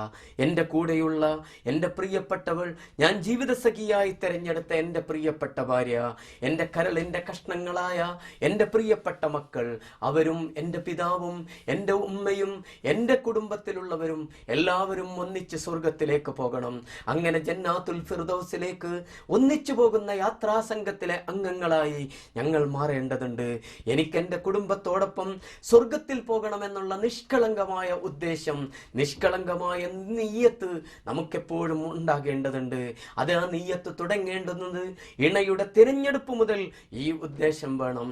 ഭൗതികതയും ദുന്യാവും സാരമാക്കാതെ നിഷ്കളങ്കമായ ഉദ്ദേശത്തോടുകൂടി, നിഷ്കളങ്കമായ നീയത്തോടുകൂടി നാം തീർച്ചയായും ഉള്ളു തുറന്ന് പ്രാർത്ഥിച്ചാൽ അത്ഭുതങ്ങൾ സംഭവിക്കും. അങ്ങനെ ചരിത്രത്തിൽ അത്ഭുതങ്ങൾ സംഭവിച്ചിട്ടുണ്ട്. നമുക്ക് കാണാൻ കഴിയും. ഇമ്രാന്റെ ഭാര്യയെക്കുറിച്ച് സൂറത്തു ആൽ ഇമ്രാനിൽ അല്ലാഹു സുബ്ഹാനഹു വ തആല വിശദീകരിക്കുന്നു. ഇത് കാലത്ത് ഇമ്രാന റബ്ബി ഇന്നി നദർതു ലക മാ ഫീ ബത്നി മുഹററ ഫതഖബ്ബൽ മിന്നി ഇന്നക അൻതസ് സമീഉൽ അലീം. അല്ലാഹുവിന്റെ പ്രിയപ്പെട്ട ദാസിയായ ഇമ്രാന്റെ ഭാര്യ അല്ലാഹുവിനോട് മനമുരുകി പ്രാർത്ഥിക്കുന്നു. അല്ലാഹുവേ, എനിക്ക് എൻ്റെ ഗർഭഗൃഹത്തിൽ വളർന്നു വന്നുകൊണ്ടിരിക്കുന്ന കുഞ്ഞ് അതാണായിരിക്കുമെന്നുള്ള ധാരണയിൽ ആ കുഞ്ഞിനെ അല്ലാഹുവിന്റെ മാർഗത്തിലേക്ക് ഞാൻ നേർച്ച നേരുകയാണ്. അല്ലാഹുവിന്റെ മാർഗത്തിൽ വളരുന്ന സന്താനമായി അത് മാറണം. അവന്റെ നന്മയിലൂടെ ഈ ലോകത്ത് മുഴുവൻ, ഈ അവന്റെ ചുറ്റുവട്ടങ്ങളിൽ ഇസ്ലാമിന്റെ പ്രകാശമുണ്ടാകണം. ഈ അനുഗ്രഹത്തിന് വേണ്ടിയാണ്, ഈ സന്തോഷത്തിന് വേണ്ടി അല്ലാഹുവിന്റെ മാർഗത്തിൽ ആ കുഞ്ഞിനെ നേർച്ച നേരുന്നു. എന്നിട്ട് പടച്ച റബ്ബേ, ഇത് നീ സ്വീകരിക്കണം എന്നവർ അല്ലാഹുവിനോട് പ്രാർത്ഥിക്കുകയാണ്. ഫതഖബ്ബൽ മിന്നി ഇന്നക അൻതസ് സമീഉൽ അലീം. എല്ലാം കേൾക്കുന്നവനായ തമ്പുരാനെ, എല്ലാം അറിയുന്നവനായ തമ്പുരാനെ, നീ ഇത് സ്വീകരിക്കണമേ എന്നവർ ഉള്ളുരുകി മനമുരുകി പ്രാർത്ഥിക്കുന്നു. ആ പ്രാർത്ഥന അല്ലാഹു സ്വീകരിച്ചതെങ്ങനെയാണ്? അവർക്ക് ഇമ്രാന്റെ ഭാര്യയ്ക്ക് ലഭിച്ചത് ഒരു പെൺകുട്ടിയെയാണ്. മറിയം എന്ന് പറയുന്ന പെൺകുട്ടിയെ അവർക്ക് പേരിട്ട് കൊടുക്കുന്നു. ആ പെൺകുട്ടി അവിടെ പള്ളിയിൽ വളരുന്നു. ആൺകുട്ടിയെ ആഗ്രഹിച്ചു, പക്ഷേ പെൺകുട്ടിയെയാണ് അവർക്ക് ലഭിച്ചത്. അങ്ങനെ ആ കുട്ടി വളർന്നു വലുതായി. അവർക്ക് അല്ലാഹു സുബ്ഹാനഹു വ തആല ആ നിഷ്കളങ്കമായ പ്രാർത്ഥനയുടെ ഫലം നമുക്ക് ചരിത്രത്തിൽ കാണാൻ കഴിയുന്നത്. ആ കുട്ടി വളർന്നു വലുതായപ്പോൾ മറിയം ബീവി പ്രസവിക്കുന്നു. ഭർത്താവില്ലാതെ അല്ലാഹുവിന്റെ അനുഗ്രഹത്തോടു കൂടി പ്രസവിക്കുന്നത് ഏത് കുട്ടിയെയാണ്? ഈസാ അലൈഹിസ്സലാത്തു വസ്സലാമയെയാണ് അവർ പ്രസവിക്കുന്നത്. എന്ന് പറഞ്ഞാൽ ഇമ്രാന്റെ ഭാര്യയുടെ ആത്മാർത്ഥമായ നിഷ്കളങ്കമായ പ്രാർത്ഥന അല്ലാഹു സ്വീകരിക്കുന്നത് ഈസാ അലൈഹിസ്സലാത്തു വസ്സലാം എന്ന അനുഗ്രഹീതമായ പ്രവാചകനിലൂടെ നമുക്ക് ലോകത്ത് മുഴുവൻ വെളിച്ചം വീശുന്ന അനുഗ്രഹീതമായ ഒരു വ്യക്തിത്വത്തെ നമുക്ക് കാണാൻ കഴിയുന്നു. ഇത് മാത്രമല്ല, ഇണയെ സ്വീകരിക്കുമ്പോൾ, ഇണയെ തെരഞ്ഞെടുക്കുമ്പോൾ നമുക്ക് നല്ല ഉദ്ദേശമുണ്ടെങ്കിൽ, മരുമകളെ തെരഞ്ഞെടുക്കുമ്പോൾ നമ്മുടെ നല്ല നീയത്ത് ശരിയാണെങ്കിൽ തീർച്ചയായും അനുഗ്രഹങ്ങൾ ഉണ്ടാകും എന്നാണ് ഞാൻ സൂചിപ്പിച്ചത്. അത് ഈസാ അലൈഹിസ്സലാത്തു വസ്സലാമയുടെ കഥയാണെങ്കിൽ നമുക്ക് ചരിത്രത്തിൽ പ്രവാചകൻ മുഹമ്മദ് മുസ്തഫ സല്ലല്ലാഹു അലൈഹി വസല്ലമയുടെ പാഠശാലയിൽ നിന്ന് പാഠം ഉൾക്കൊണ്ടുകൊണ്ട് പഠിച്ച മഹാനായ ഉമറുൽ ഫാറൂഖ് റളിയല്ലാഹു അൻഹു, അദ്ദേഹം ഭരണത്തിലിരിക്കുന്ന കാലത്ത് അദ്ദേഹം നടന്നു പോകുമ്പോൾ വീടുകളിലെ അവസ്ഥാന്തരങ്ങളെ കുറിച്ച് പഠിക്കാൻ വേണ്ടി, മനസ്സിലാക്കാൻ വേണ്ടി തൻ്റെ പൗരന്മാരുടെ സ്ഥിതിഗതികൾ എന്തൊക്കെയാണ്, അവരുടെ അവസ്ഥകൾ എന്തൊക്കെയാണ്, ഇതന്വേഷിച്ചുകൊണ്ട് നടന്നു പോകുന്ന മഹാനായ ഉമറുൽ ഫാറൂഖ് റളിയല്ലാഹു അൻഹു ഒരു വീട്ടിൽ നിന്ന് കേൾക്കുന്ന ശബ്ദം ഒരു പാൽക്കാരി പെൺകുട്ടിയുടെയും ഒരു പാൽക്കാരിയുടെയും വർത്തമാനമാണ്. ഒരു പാൽക്കാരി ഉമ്മ പറയുന്നത്, പാല് വിറ്റ് ജീവിച്ചു കൊണ്ടിരിക്കുന്ന ഉമ്മ മകളോട് നിർബന്ധിക്കുകയാണ് പാലിൽ വെള്ളം ചേർത്ത് വിൽക്കാൻ. പക്ഷേ മകൾ സമ്മതിക്കുന്നില്ല. അവർ ഉമ്മർ കാണുകയില്ലല്ലോ എന്നവർ പറയുമ്പോൾ ഭരണാധികാരിയോ പോലീസോ ഉദ്യോഗസ്ഥന്മാരോ അവിടുത്തെ ക്രിമിനൽ സിവിൽ നിയമങ്ങളോ നമ്മെ പിടികൂടുന്ന ഒരവസ്ഥയില്ലല്ലോ. നമ്മുടെ വീടിന്റെ ഉള്ളകത്ത് വെച്ച്, വീടിനകത്ത് വെച്ച്, വീടകത്ത് വെച്ച് ചെയ്യുന്ന ഈ പ്രവർത്തനം ആര് കാണാനാണ് എന്ന് ചോദിക്കുമ്പോൾ ആ പെൺകുട്ടി പറയുന്നത്, റബ്ബ് സുബ്ഹാനഹു വ തആല എല്ലാ അധീശാധികാരങ്ങളുമുള്ള, ആരാരും കാണുന്നില്ലെങ്കിലും പടച്ചതമ്പുരാൻ കാണുന്നുണ്ടല്ലോ എന്നുള്ള ബോധം ആ പെൺകുട്ടി തൻ്റെ ഉമ്മയോട് പ്രകടിപ്പിക്കുന്നത് കേട്ട് ഉമറുൽ ഫാറൂഖ് റളിയല്ലാഹു അൻഹു അത്ഭുതത്തോടും സന്തോഷത്തോടും കൂടി തൻ്റെ പ്രിയപ്പെട്ട പൗരന്മാരിൽ ഇങ്ങനെയുള്ള അനുഗ്രഹീതരായ കുട്ടികളുണ്ടല്ലോ, അനുഗ്രഹീതരായ മക്കളുണ്ടല്ലോ എന്ന സന്തോഷത്തോടു കൂടി തൻ്റെ സഹപ്രവർത്തകരുമായി സംവദിക്കുന്നു. ആ സഹപ്രവർത്തകരോട് ഈ കാര്യം പറയുന്നു, ഈ കുട്ടിക്ക് എന്ത് സമ്മാനമാണ് ഞങ്ങൾ നൽകേണ്ടത്, നാം നൽകേണ്ടത്. അവരാലോചിക്കുന്നു. അവരാലോചിച്ചപ്പോൾ അവർക്ക് മനസ്സിലായി, അവർ പലതും പറഞ്ഞു. അവർ പറഞ്ഞു, ദീനാർ നൽകാം, ദിർഹം നൽകാം, കാശ് കൊടുക്കാം ആ കുട്ടിക്ക്, അങ്ങനെ ക്യാഷ് പ്രൈസ് കൊടുക്കാം എന്നെല്ലാമുള്ള അഭിപ്രായങ്ങൾ ഉണ്ടാകുന്നു. പക്ഷേ ഉമറുൽ ഫാറൂഖ് റളിയല്ലാഹു അൻഹു മകൻ ആസിമിനെ വിളിക്കുകയാണ്. ആസിമിനെ വിളിച്ചുകൊണ്ട് പറഞ്ഞു, മകനെ, അനുഗ്രഹീതയായ ഒരു പെൺകുട്ടിയുണ്ട്, നല്ല സന്തോഷത്തോടു കൂടി നിനക്ക് മനസ്സിന് കുളിർമ നൽകുന്ന ഒരു പെൺകുട്ടി, സത്യസന്ധയായ പെൺകുട്ടി, വിശ്വസ്തയായ പെൺകുട്ടി, അള്ളാഹുവിനെ ഭയപ്പെടുന്ന പെൺകുട്ടി. ആ പെൺകുട്ടിയെ നീ വിവാഹം കഴിക്കണം. ഭരണാധികാരിയുടെ മകൻ വിവാഹം കഴിക്കാൻ പോകുന്നത് പാല് വിറ്റുകൊണ്ട് ജീവിക്കുന്ന പാവപ്പെട്ട ഒരു പെൺകുട്ടി, അവളുടെ സത്യസന്ധതയെ മാത്രം പരിഗണിച്ചുകൊണ്ട്, അവളുടെ വിശ്വസ്തതയെ മാത്രം പരിഗണിച്ചുകൊണ്ട്, അവളുടെ ആദർശപരമായ അടിത്തറയെ മാത്രം പരിഗണിച്ചുകൊണ്ട് മഹാനായ ഉമറുൽ ഫാറൂഖ് തീരുമാനമെടുക്കുന്നു. മകൻ ആസിം സന്തോഷത്തോടു കൂടി അത് സ്വീകരിക്കുന്നു. നമുക്ക് കാണാൻ കഴിയുന്നത് ഒരു ഉപ്പയുടെ ഇസ്ലാമികമായ ആദർശബോധം, ആ ആദർശബോധത്തെ സന്തോഷത്തോടു കൂടി സ്വീകരിക്കുന്ന ഒരു മകൻ. ആ മകനും നമ്മുടെ കാലഘട്ടത്തിൽ നാം ആലോചിക്കേണ്ടതാണ്. ഇങ്ങനെയുള്ള മകൻ ഉണ്ടാകുന്നത്, ഇങ്ങനെയുള്ള ഉപ്പമാരുണ്ടാകുമ്പോഴാണ് എന്ന് നാം തിരിച്ചറിയണം. അവിടെ മഹാനായ ഉമറുൽ ഫാറൂഖ് റളിയല്ലാഹു അൻഹുവിന്റെ ആത്മാർത്ഥമായ പ്രാർത്ഥന, ഇതിലൂടെ ഖലീഫത്തുല്ലാഹി ഫിൽ അർള് എന്നുള്ള നിലക്ക് ഞങ്ങളുടെ ഈ സന്താനങ്ങൾ, ഞങ്ങളുടെ സന്താനങ്ങളൊക്കെ അനുഗ്രഹീതരായ സന്താനങ്ങളാകണം. റബ്ബന ഹബ്ലനാ മിൻ അസ്വാജിനാ വദുർരിയാതിനാ ഖുർറത അയുനിൻ വജഅൽനാ ലിൽ മുത്തഖീന ഇമാമ. മുത്തഖീങ്ങൾക്ക് ഇമാമാകുന്ന അനുഗ്രഹീതരായ മക്കൾ ഞങ്ങൾക്കുണ്ടാകണം എന്ന ആത്മാർത്ഥമായ പ്രാർത്ഥനയിൽ നിന്നാണ് മരുമകളെ ഉമറുൽ ഫാറൂഖ് റളിയല്ലാഹു അൻഹു തിരഞ്ഞെടുക്കുന്നത്. മകൻ ആസിം ഭാര്യയായി ആ പെൺകുട്ടിയെ സ്വീകരിക്കുന്നത്. അനുഗ്രഹീതമായ ആ ആത്മാർത്ഥമായ തേട്ടം കൊണ്ട് പടച്ച റബ്ബ് അവർക്ക് നൽകുന്നത്, അവരിൽ ഒരു കുഞ്ഞുണ്ടാകുന്നു. ആ കുഞ്ഞിന്റെ പേര് ലൈല എന്ന് പറയുന്ന ഒരു പെൺകുട്ടിയാണ് അവർക്കുണ്ടാകുന്നത്. ആ ലൈലയിലുണ്ടായ മകനാണ് ചരിത്രം രണ്ടാം ഉമർ എന്ന് വിശേഷിപ്പിച്ച മഹാനായ ഉമർ ബിൻ അബ്ദുൽ അസീസ് റളിയല്ലാഹു അൻഹു എന്ന് നമുക്ക് കാണാൻ കഴിയും. ഇത് ചരിത്രത്തിന്റെ ഒരു തുടർച്ചയാണ്. നമ്മൾ എന്ത് പ്രാർത്ഥിക്കുന്നുവോ, നമ്മൾ എന്ത് ഉദ്ദേശിക്കുന്നുവോ, നമുക്കെന്ത് നല്ല ലക്ഷ്യമാണോ ഉള്ളത്, ആ നെയ്യത്തുള്ളത് എങ്കിൽ തീർച്ചയായും അല്ലാഹു സുബ്ഹാനഹു വ തആല നമ്മുടെ പ്രാർത്ഥനകൾ സ്വീകരിക്കും. അതിലൂടെ നമുക്ക് അനുഗ്രഹീതരായ സന്താനങ്ങൾ ഉണ്ടാകും. നാം ആലോചിക്കേണ്ടത്, ഇബ്ലീസിന് പ്രവേശന കവാടമുള്ള, ഇബ്ലീസിന് പ്രവേശന സാധ്യതയുള്ള വീടാകരുത് നമ്മുടേത് എന്നതാണ്. നമ്മുടെ വീട് മസ്കനാകണം എന്ന് നമ്മൾ ആഗ്രഹിക്കണം. അങ്ങനെ പ്രാർത്ഥനയിൽ നമ്മുടെ പ്രിയപ്പെട്ട ഭാര്യയെ പങ്കുചേർക്കാൻ നമുക്ക് സാധിക്കണം. പാതിരാവിൽ ഉപ്പയും ഉമ്മയും ഒന്നിച്ച് നമസ്കരിക്കുന്ന വീട് ഉണ്ടാകാൻ നമുക്ക് സാധിക്കണം. ഒരുമിച്ചിരുന്ന് ഖുർആൻ പാരായണം ചെയ്യുന്ന വീട്, ഒരുമിച്ചിരുന്ന് പ്രാർത്ഥിക്കുന്ന വീട്, ഒരുമിച്ചിരുന്ന് നമസ്കരിക്കുന്ന വീട്, ഒരുമിച്ചിരുന്ന് നാം ഭക്ഷണം കഴിക്കാറുണ്ട്, ഒരുമിച്ച് ഒരുമിച്ച് നാം ഷോപ്പിങ്ങിന് പോകാറുണ്ട്. ഒരുപക്ഷെ ഒരു വേള നമ്മുടെ കുടുംബങ്ങളിലുള്ള ആളുകളെ നിരൂപണം ചെയ്യുവാൻ നമ്മൾ ഒരുമിച്ചിരിക്കാറുണ്ട്. പക്ഷേ ഞാൻ സൂചിപ്പിക്കുന്നത്, ഒരുമിച്ചിരുന്ന് പ്രാർത്ഥിക്കുന്ന, ഒരുമിച്ചിരുന്ന് ഖുർആൻ പാരായണം ചെയ്യുന്ന, ഒരുമിച്ചിരുന്ന് ഇസ്ലാമിക പ്രവർത്തനങ്ങളെക്കുറിച്ച് സംസാരിക്കുന്ന, ഇസ്ലാമിക പ്രവർത്തനത്തിന് ഉപ്പ പോകുന്ന, ഇസ്ലാമിക പ്രവർത്തനങ്ങൾക്ക് ഉമ്മ പോകുന്ന മക്കൾ ഇസ്ലാമികമായ ആദർശ സംഹിതയിലൂടെ വളരുകയും ആ ഇസ്ലാമിക സംരംഭങ്ങളുമായി ഒന്നുചേരുകയും ചെയ്യുന്ന അനുഗ്രഹീതമായ ഒരു വീട്. അങ്ങനെയുള്ള ഒരു വീട് നമ്മുടേതാകുമ്പോൾ നമ്മുടെ വീട് തീർച്ചയായും മസ്കനാകും. ശാന്തിയുടെ അനുഗ്രഹമുള്ള വീട് തീർച്ചയായും നമ്മുടേതാകും. നമുക്ക് ചരിത്രത്തിൽ കാണാൻ കഴിയുന്ന ഒരു സംഭവമുണ്ട്. മഹാനായ ഉമറുൽ ഫാറൂഖ് റളിയല്ലാഹു അൻഹു, അദ്ദേഹം കൂഫയിലെ ജഡ്ജിയായി നിശ്ചയിക്കുന്നത് ശുറൈഹ് ബിൻ ശറാഹിയാണ്. ശുറൈഹ് ബിൻ ശറാഹി റഹ്മഹുല്ലാഹ് ഒരിക്കൽ റോഡിലൂടെ ഇങ്ങനെ നടന്നുകൊണ്ടിരിക്കുമ്പോൾ അദ്ദേഹം കാണുന്നത് ഇമാം ഷാബിയെ വഴിമധ്യേ അദ്ദേഹം കണ്ടുമുട്ടുന്നു. വഴിമധ്യേ അദ്ദേഹം കണ്ടുമുട്ടിയപ്പോൾ അവർ രണ്ടുപേരും സലാം പറഞ്ഞു. അവർ പരസ്പരം ഒരുപാട് വിശേഷങ്ങൾ പങ്കുവെച്ചു. കൂട്ടത്തിൽ കുടുംബ വിശേഷങ്ങൾ പങ്കുവെച്ചു.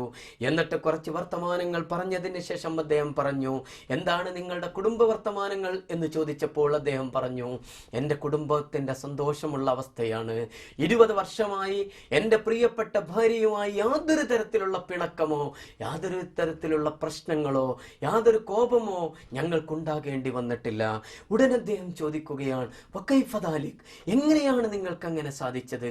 അപ്പോൾ അദ്ദേഹം പറഞ്ഞു, ഞാൻ എൻ്റെ വിവാഹം കഴിഞ്ഞ രാത്രി, ആ വിവാഹം കഴിഞ്ഞ രാത്രിയിൽ എൻ്റെ മധുവിധുവിൻ്റെ ദിവസത്തിൽ എൻ്റെ പ്രിയപ്പെട്ട സുന്ദരിയായ ഭാര്യ എൻ്റെ റൂമിലേക്ക് കടന്നു വന്നു. ഞാൻ അവളെ ആശ്ലേഷിക്കുവാനും അവളെ പിടിക്കുവാനും വേണ്ടി ഞാൻ അങ്ങോട്ട് ചെന്നു. അവലലൈലത്തിൻ ദഖലത്ത് അലാ ഇംറാഅതി, ആദ്യ ദിനം എൻ്റെ പെണ്ണെൻ്റെ അടുത്തേക്ക് വന്നപ്പോൾ കൊന്തു ഇലൈഹ, ഞാൻ അവളിലേക്ക് അങ്ങോട്ട് ചാഞ്ഞപ്പോൾ എനിക്ക് ബോധം വന്നു. ഞാൻ അള്ളാഹുവിന് ശുക്ർ ചെയ്യുന്ന 2 റക്അത്ത് നമസ്കരിക്കാൻ നിന്നു. അങ്ങനെ ഞാൻ അള്ളാഹുവിന് ശുക്ർ ചെയ്തുകൊണ്ട് 2 റക്അത്ത് നമസ്കരിച്ചു. അസ്സലാമു അലൈക്കും വറഹ്മത്തുള്ളാഹ് എന്ന് പറഞ്ഞ് വലത് ഭാഗത്ത് തിരിഞ്ഞപ്പോൾ എൻ്റെ തൊട്ടു പിന്നിൽ നിന്ന് നമസ്കരിക്കുന്ന എൻ്റെ പ്രിയപ്പെട്ട ഭാര്യയെയാണ് ഞാൻ കണ്ടത്. പിന്നെ അവളിലേക്ക് ഞാൻ ചാഞ്ഞപ്പോൾ അവൾ പറഞ്ഞു, ഇന്നി ഇംറാത്തു അരീബ, ഞാൻ അപരിചിതയായ ഒരു പെണ്ണാണ്. ലാ അലമു ലീ ബി അഖ്ലാഖിക, താങ്കളുടെ സ്വഭാവങ്ങൾ പ്രകൃതികൾ എനിക്കറിയുകയില്ല. അവർ പറയുന്നത് അൽഹംദുലില്ലാഹ് വസ്സലാത്തു വസ്സലാമു അലാ റസൂലിഹിൽ മുസ്തഫ എന്നൊക്കെ പറഞ്ഞുകൊണ്ടാണ് ആദ്യം തന്നെ അവർ സംസാരിക്കാൻ ആരംഭിച്ചത്. എന്നിട്ട് അവർ പറഞ്ഞു, എനിക്ക് താങ്കളുടെ സ്വഭാവം അറിയുകയില്ല, അതുപോലെ തന്നെ താങ്കളുടെ കുടുംബത്തിൻ്റെ സ്വഭാവം അറിയുകയില്ല, താങ്കളുടെ അയൽവാസികളുടെ സ്വഭാവം അറിയുകയില്ല. എനിക്ക് താങ്കളുടെ ഇഷ്ടങ്ങൾ, അതുപോലെ തന്നെ താങ്കളുടെ അനിഷ്ടങ്ങൾ, താങ്കളുടെ ആഗ്രഹങ്ങൾ, താങ്കളുടെ പെരുമാറ്റ രീതികൾ എല്ലാം താങ്കൾ എനിക്ക് പറഞ്ഞു തരണം. അതുപോലെ താങ്കളുടെ വീട്ടുകാരെക്കുറിച്ച്, ഉമ്മയെക്കുറിച്ച്, ഉപ്പയെക്കുറിച്ച്, സഹോദരന്മാരെക്കുറിച്ച്, സഹോദരിമാരെക്കുറിച്ച്, ഞാൻ അവരോട് ഇടപെടേണ്ടുന്ന രീതികളെക്കുറിച്ച് എല്ലാം താങ്കൾ എനിക്ക് പറഞ്ഞു തരണം. എന്ന് മാത്രമല്ല, താങ്കളുടെ പ്രിയപ്പെട്ട കൂട്ടുകാർ ആരൊക്കെയാണ്, വീട്ടിലേക്ക് കയറ്റാൻ പറ്റുന്ന കൂട്ടുകാർ ആരൊക്കെയാണ്, വീട്ടിൽ പ്രവേശിപ്പിച്ച് അകത്തേക്ക് പ്രവേശിപ്പിക്കാൻ പറ്റാത്ത കൂട്ടുകാർ ആരൊക്കെയാണ്, അതുപോലെ പരസ്പരം തൻ്റെ അയൽവാസികൾ ആരൊക്കെയാണ്, അവരുടെ സ്വഭാവങ്ങളും സവിശേഷതകളും എന്തൊക്കെയാണ്, എങ്ങനെയാണ് ഞാൻ അവരോട് പെരുമാറേണ്ടത്, ഇതൊക്കെ തന്നെയും എനിക്ക് പറഞ്ഞു തരണം എന്ന് എൻ്റെ പ്രിയപ്പെട്ട ഭാര്യ എന്നോട് പറഞ്ഞു. എല്ലാം ഞാൻ വിശദമായി പറഞ്ഞു കൊടുത്തു. അങ്ങനെയാണ് ഞങ്ങളുടെ കുടുംബജീവിതം ആരംഭിക്കുന്നത്. ഒരുമിച്ച് കൂടിയിരുന്നു കൊണ്ട് പ്രാർത്ഥിക്കുകയും നമസ്കരിക്കുകയും ചെയ്യുന്ന അങ്ങനെയുള്ള ഞങ്ങളെ സംബന്ധിച്ചിടത്തോളം ഒരിക്കൽ പോലും 20 വർഷമായി കുടുംബജീവിതം തുടങ്ങിയിട്ട് ഞങ്ങൾക്ക് കോപിക്കേണ്ടി വന്നിട്ടില്ല, ഞങ്ങൾക്ക് പരസ്പരം ഏറ്റുമുട്ടേണ്ടി വന്നിട്ടില്ല. അങ്ങനെയുള്ള ഒരു കുടുംബ സംവിധാനത്തെക്കുറിച്ച് നമുക്ക് ഇസ്ലാമികമായ പാഠങ്ങളിൽ നിന്നാണ് പാഠം കിട്ടുന്നത്. ഞാൻ എൻ്റെ പ്രിയമുള്ള സഹോദരന്മാരോട് സൂചിപ്പിക്കുന്നത്, നിന്നെ ഞാൻ കണ്ണീര് കുടിപ്പിക്കും എന്ന് പറയുമ്പോൾ എൻ്റെ സൗഭാഗ്യങ്ങളും സന്തോഷങ്ങളും നിങ്ങൾ തരുന്ന ഭക്ഷണത്തിലല്ല, നിങ്ങൾ വാങ്ങിത്തരുന്ന വസ്ത്രങ്ങളിലല്ല, നിങ്ങൾ നൽകിയിരിക്കുന്ന അനുഗ്രഹീതമായ ഒരുപാട് വസ്തുക്കളിലല്ല, എൻ്റെ സന്തോഷം എൻ്റെ കൽബിലെ ഈമാനിലാണ് എന്ന് പറയാൻ കഴിയുന്ന പെണ്ണുണ്ടാകുന്നത് ഇതുപോലുള്ള അനുഗ്രഹീതമായ സന്ദർഭങ്ങളിലൂടെ ഒരു പെൺകുട്ടി വളർന്നു വരുമ്പോഴാണ്. അങ്ങനെയുള്ള ആർജവമുള്ള സ്ത്രീകളും ഉണ്ടാകുമ്പോഴാണ് യഥാർത്ഥത്തിൽ നമ്മുടെ കുടുംബം മനോഹരമാകുന്നത് എന്ന് നാം അറിയണം. വിശപ്പ് ഞാൻ സഹിച്ചുകൊള്ളാം, പക്ഷേ നിങ്ങൾ കച്ചവടം ചെയ്ത്, നിങ്ങൾ പലതരത്തിലുള്ള ഏർപ്പാടുകൾ ചെയ്ത്, ബിസിനസ് ചെയ്ത് നിങ്ങൾ ഹറാമായ സമ്പാദ്യമാണ് കൊണ്ടുവരുന്നതെങ്കിൽ അതെനിക്ക് സഹിക്കാൻ കഴിയില്ല. നമ്മൾ നാം പോറ്റി വളർത്തിക്കൊണ്ടിരിക്കുന്ന നമ്മുടെ പ്രിയപ്പെട്ട മക്കൾക്ക് അത് നൽകാൻ കഴിയുകയില്ല എന്ന് പറയാൻ അധികാരമുള്ള, വീടധികാരമുള്ള ഒരു പെണ്ണിന് പറയാൻ കഴിയുന്നുവെങ്കിൽ തീർച്ചയായും നമ്മുടെ വീട് സ്വർഗത്തിന്റെ പാതയിലാണ് എന്ന് തിരിച്ചറിയാൻ നമുക്ക് സാധിക്കേണ്ടതുണ്ട്. ഇസ്ലാമിക ചരിത്രത്തിൽ അങ്ങനെയുള്ള ഒരുപാട് അനുഗ്രഹീതരായ മക്കൾ ഉണ്ടായിട്ടുണ്ട്. ഇങ്ങനെയുള്ള വീടുകളിൽ നിന്ന് അനുഗ്രഹീതരായ മക്കൾ ഉണ്ടാകും. അങ്ങനെയുള്ള മനോഹരമായ വീടുകളിൽ നിന്നാണ് അസ്മാ ബിൻത് അബീ ബക്കർ റളിയല്ലാഹു അൻഹയെ പോലെയുള്ള മക്കൾ ഉണ്ടായത്. ഇരട്ടപ്പട്ടക്കാരി എന്ന് ചരിത്രം വിളിക്കുന്ന അബൂബക്കർ സിദ്ദീഖ് റളിയല്ലാഹു അൻഹുവിന്റെ മകൾ, നബിയുടെ റസൂലുള്ളാഹി തിരുമേനി സ്വല്ലല്ലാഹു അലൈഹി വസല്ലമയുടെ പ്രിയപ്പെട്ട ഭാര്യ ആയിഷ റളിയല്ലാഹു അൻഹയുടെ സഹോദരി, മാത്രമല്ല ദരിദ്രനായ സുബൈർ ഇബ്നു അവ്വാമിന്റെ ഭാര്യ, അതോടൊപ്പം തന്നെ പോരാളിയായ അബ്ദുല്ലാഹി ഇബ്നു സുബൈർ റളിയല്ലാഹു അൻഹുവിന്റെ പ്രിയപ്പെട്ട ഉമ്മ. അങ്ങനെയുള്ള അസ്മാ ബിൻത് അബീ ബക്കർ നമുക്കറിയാമല്ലോ, ഇസ്ലാമിക ചരിത്രത്തിലെ യശോധന്യമായ മനോഹരമായ ഉജ്ജ്വലമായ മുഹൂർത്തങ്ങളിൽ ഒന്നായിരുന്നുവല്ലോ യഥാർത്ഥത്തിൽ ഹിജ്റ എന്നത്. ആ ഹിജ്റയിൽ തൻ്റെതായ ഭാഗം മുഴുവൻ നിർവഹിച്ച അനുഗ്രഹീതയായ പെണ്ണാണ്.